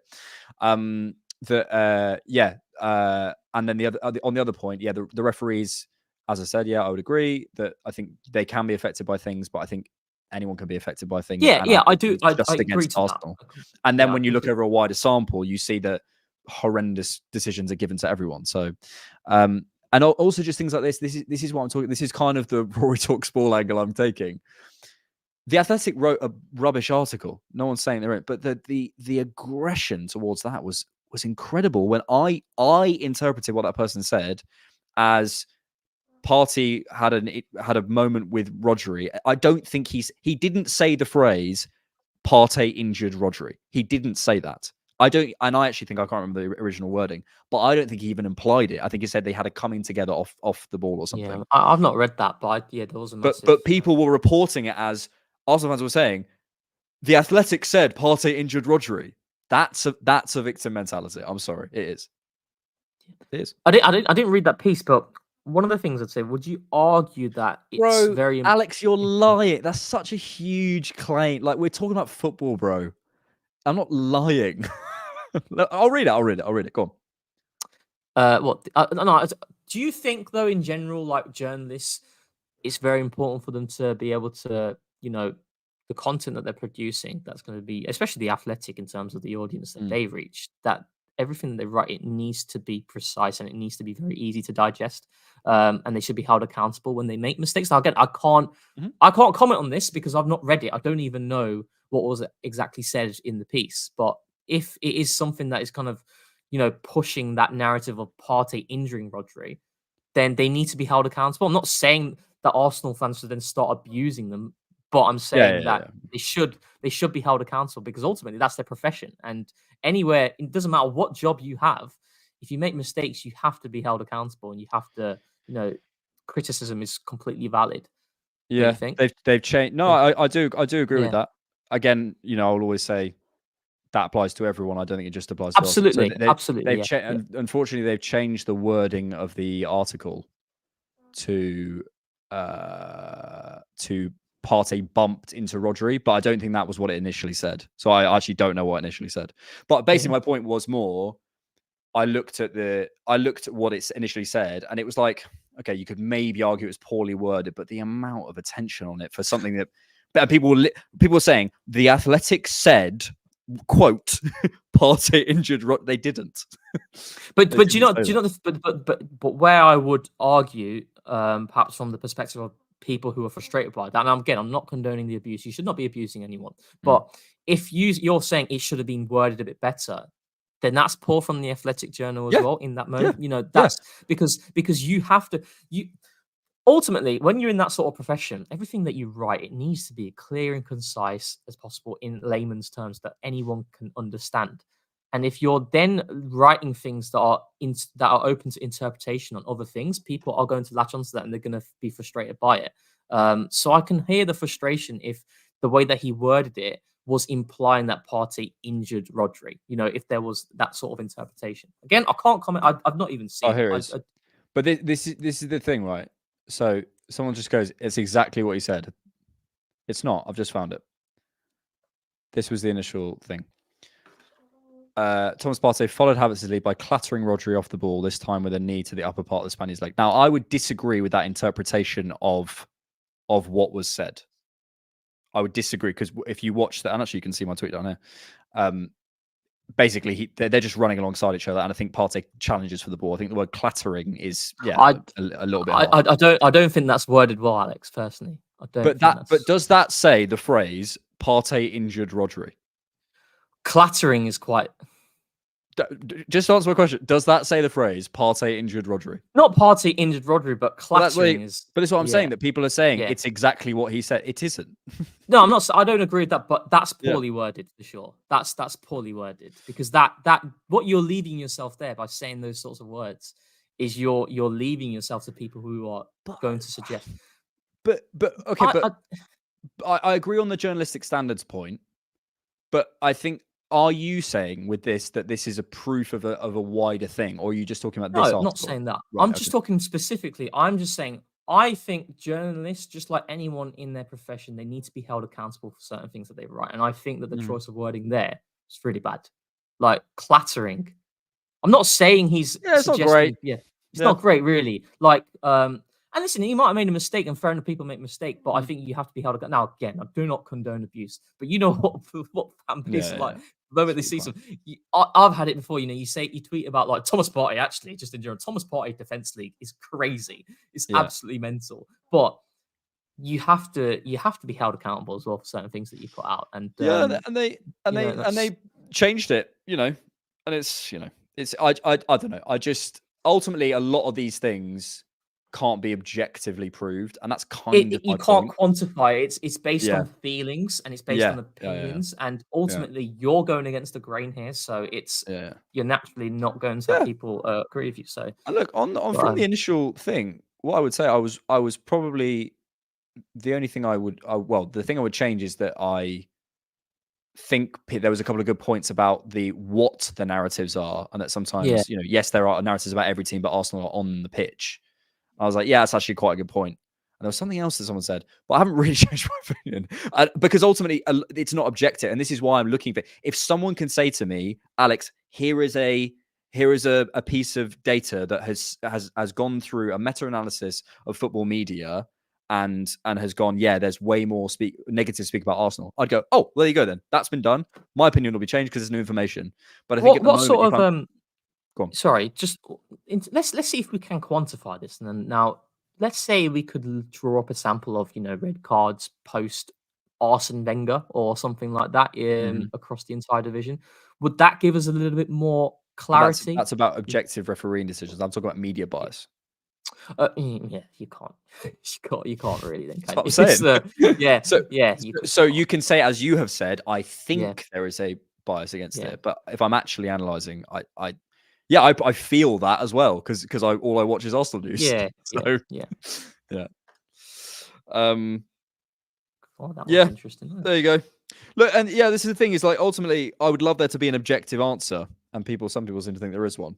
I don't think there is one. I think it's better explained by us being in an Arsenal space than the other one, and other people have a different explanation. But ultimately, it's like trying to explain consciousness. You can't really objectively. You can try and explain it through maths, but it won't get close. And you can try and explain it through religion, and some people will disagree. It's just you're trying to get to one place that doesn't really have a very good answer. So, anyway, this has been a very interesting live. It's been an interesting stream, isn't it? It's gone all over the place. Really, it's just got all over the place. I had a few brain farts here and there. We did a Jurien Timber. Jurien Timber chant.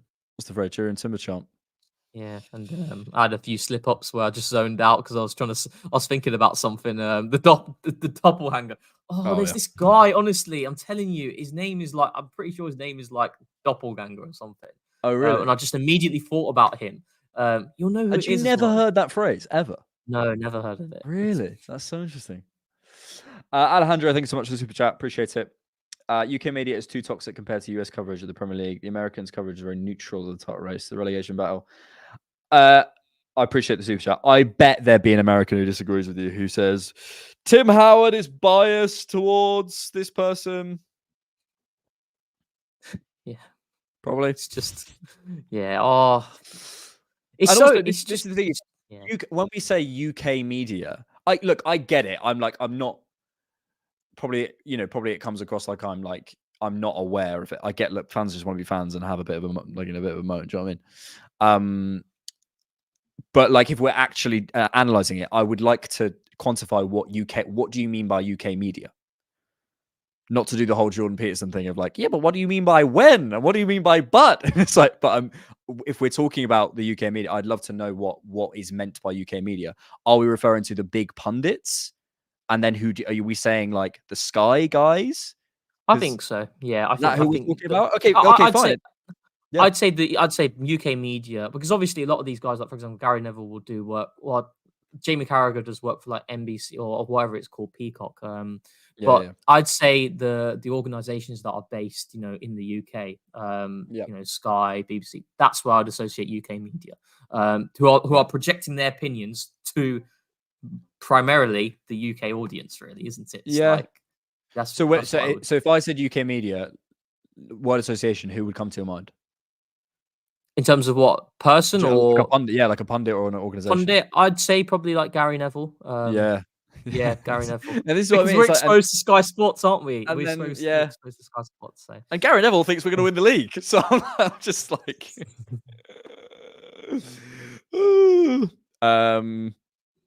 Alex Rohan, this has actually been a great conversation. Sometimes a little heated and touchy, but at least the comment. Thank you. Yes, I feel like I've had some poor moments today. I feel sorry. I apologize to the chat for any poor moments. I had some proper. There's no poor moments. No, I did. I literally zoned out once because I was thinking about something and I completely forgot what you were talking about. And this is a good question. What are you ultimately trying to achieve here, Alex? What would change if all Arsenal fans start to think like you? How does it bring us closer to our ideal state as a club and a community? I think what it is, as I've said before, I don't think it. Look, I'm in a position where I'm a fan, but I'm also asked to analyze stuff. And if I can't sit here and lie and say, yeah, I think there's this big So when that was all going on, I have to say what I feel. I'm not really trying to ultimately achieve anything. I'm asked my opinion on something, or we're giving our opinion on something, and that's You're what not I a sheep. think. You're not a sheep, are you? So you just. I'm not being active. Like 95% of my takes are pretty mainstream. I am a bit of a sheep if you want to go down that path. But I just don't. I can't sit here and lie and go, yeah, man, I really feel that there is this bias, because it's just not what I feel. And I think I would just be lying. So I'm not trying to achieve anything. It's a good question. I'm not trying to achieve anything, really. Yeah. I'm literally just saying what I feel. And look, people can agree or disagree. That's more organic, Alexander. That's no, Saka's off injured. Is he? Apparently. Well, are they actually playing? They're not playing, are they? Yeah, it's in England or something. Are they? Has Saka actually gone off? Wait, England are playing? No, they're not. Are they? Oh, they are. They're losing as well. Is Saka actually gone off? George, I want George to tell me, because I can trust George. We trust him. George is a doctor as well. George has got a medical background. George, quick. George. Oh, no. He went off and limped off. He's probably fine. It's a Saka, like he's gone off and he's limped off. Wait, are we being serious? He's actually injured.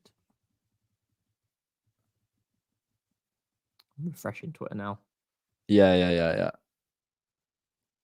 I'm seeing cramp. He walked off. I'll show you. Hamstring, apparently, people are saying. So he walked off. He got. Oh no. Let's keep playing international games. Let's just keep playing international games when the fixture schedule is already so stupid. Let's just play more and more games. Let's play another. Let's have another international break in November. Let's have another one in December during Christmas. We might as well have another one in January as well. Just play as many games as we want and just run these players into the ground. Absolutely. Lee Carsley, he's on my list. Did anyone watch it? Can anyone, if anyone watched it, can you put it in the chat what happened?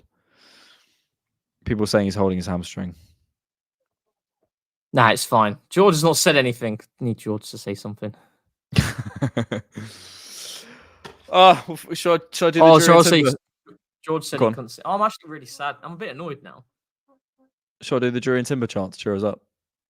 You are not doing that Love Island thing. I'll do it like a slow version. It's going down. Jury and Timber. He'll make you move. He'll make you dance. He'll win the duel for Mick Arteta. He'll be the one you won't forget. Oh, oh, oh, oh, oh,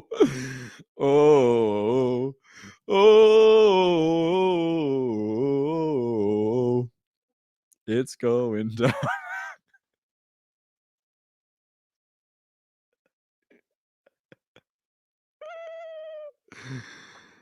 Should we finish there? Are you very happy with yourself?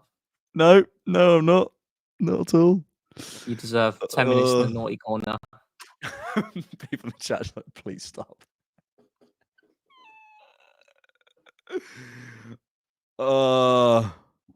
Is he actually injured? I don't know. Can we not panic? Let's wait. Let's wait. I'm not panicking, but why are we playing these games? Who cares about the Nations League? Is that what it is? Who cares? Yeah, who genuinely cares? UEFA. We'll finish there. Sorry about the somber end. Any final words? I was just so annoyed. Just so annoyed in some of the things I had in my head there. I'm not saying. Any final thoughts? Final words? It's been entertaining. It's been turbulent. It's been filled with brain farts, and it's been filled with a lengthy discussion on the media again. And love, Rohan. That's what it's filled with. Love. Thank you. And for many being more here pods to come. Many more. Oh yeah. Oh yeah. We put out a pod. Rohan's starting a new initiative, which we can talk about very soon. Rohan might even be on an instant reaction at some point. Yeah. I said you might be on instant reaction. Would you come on instant reaction if we lost?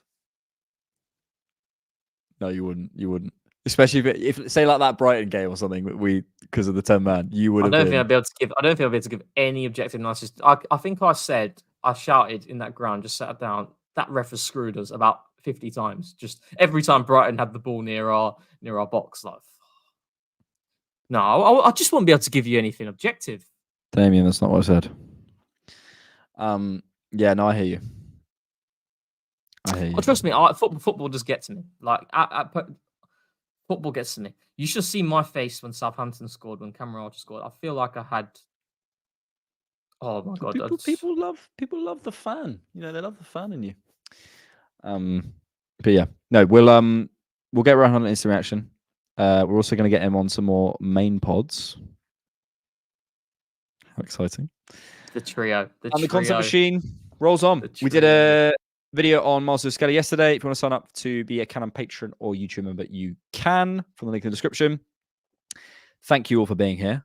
Loads of stuff going on the Cannon. You can join us on our Discord. You can check out the youth pod that we did on Tuesday. Loads of stuff. How is he injured? Like, why have they? Okay, why are they playing him? Like, why are they playing? Why are they playing these international games? Who? Thanks everyone for being here. Appreciate you all. I agree. I agree. We're in title race and we've got some stupid idiots.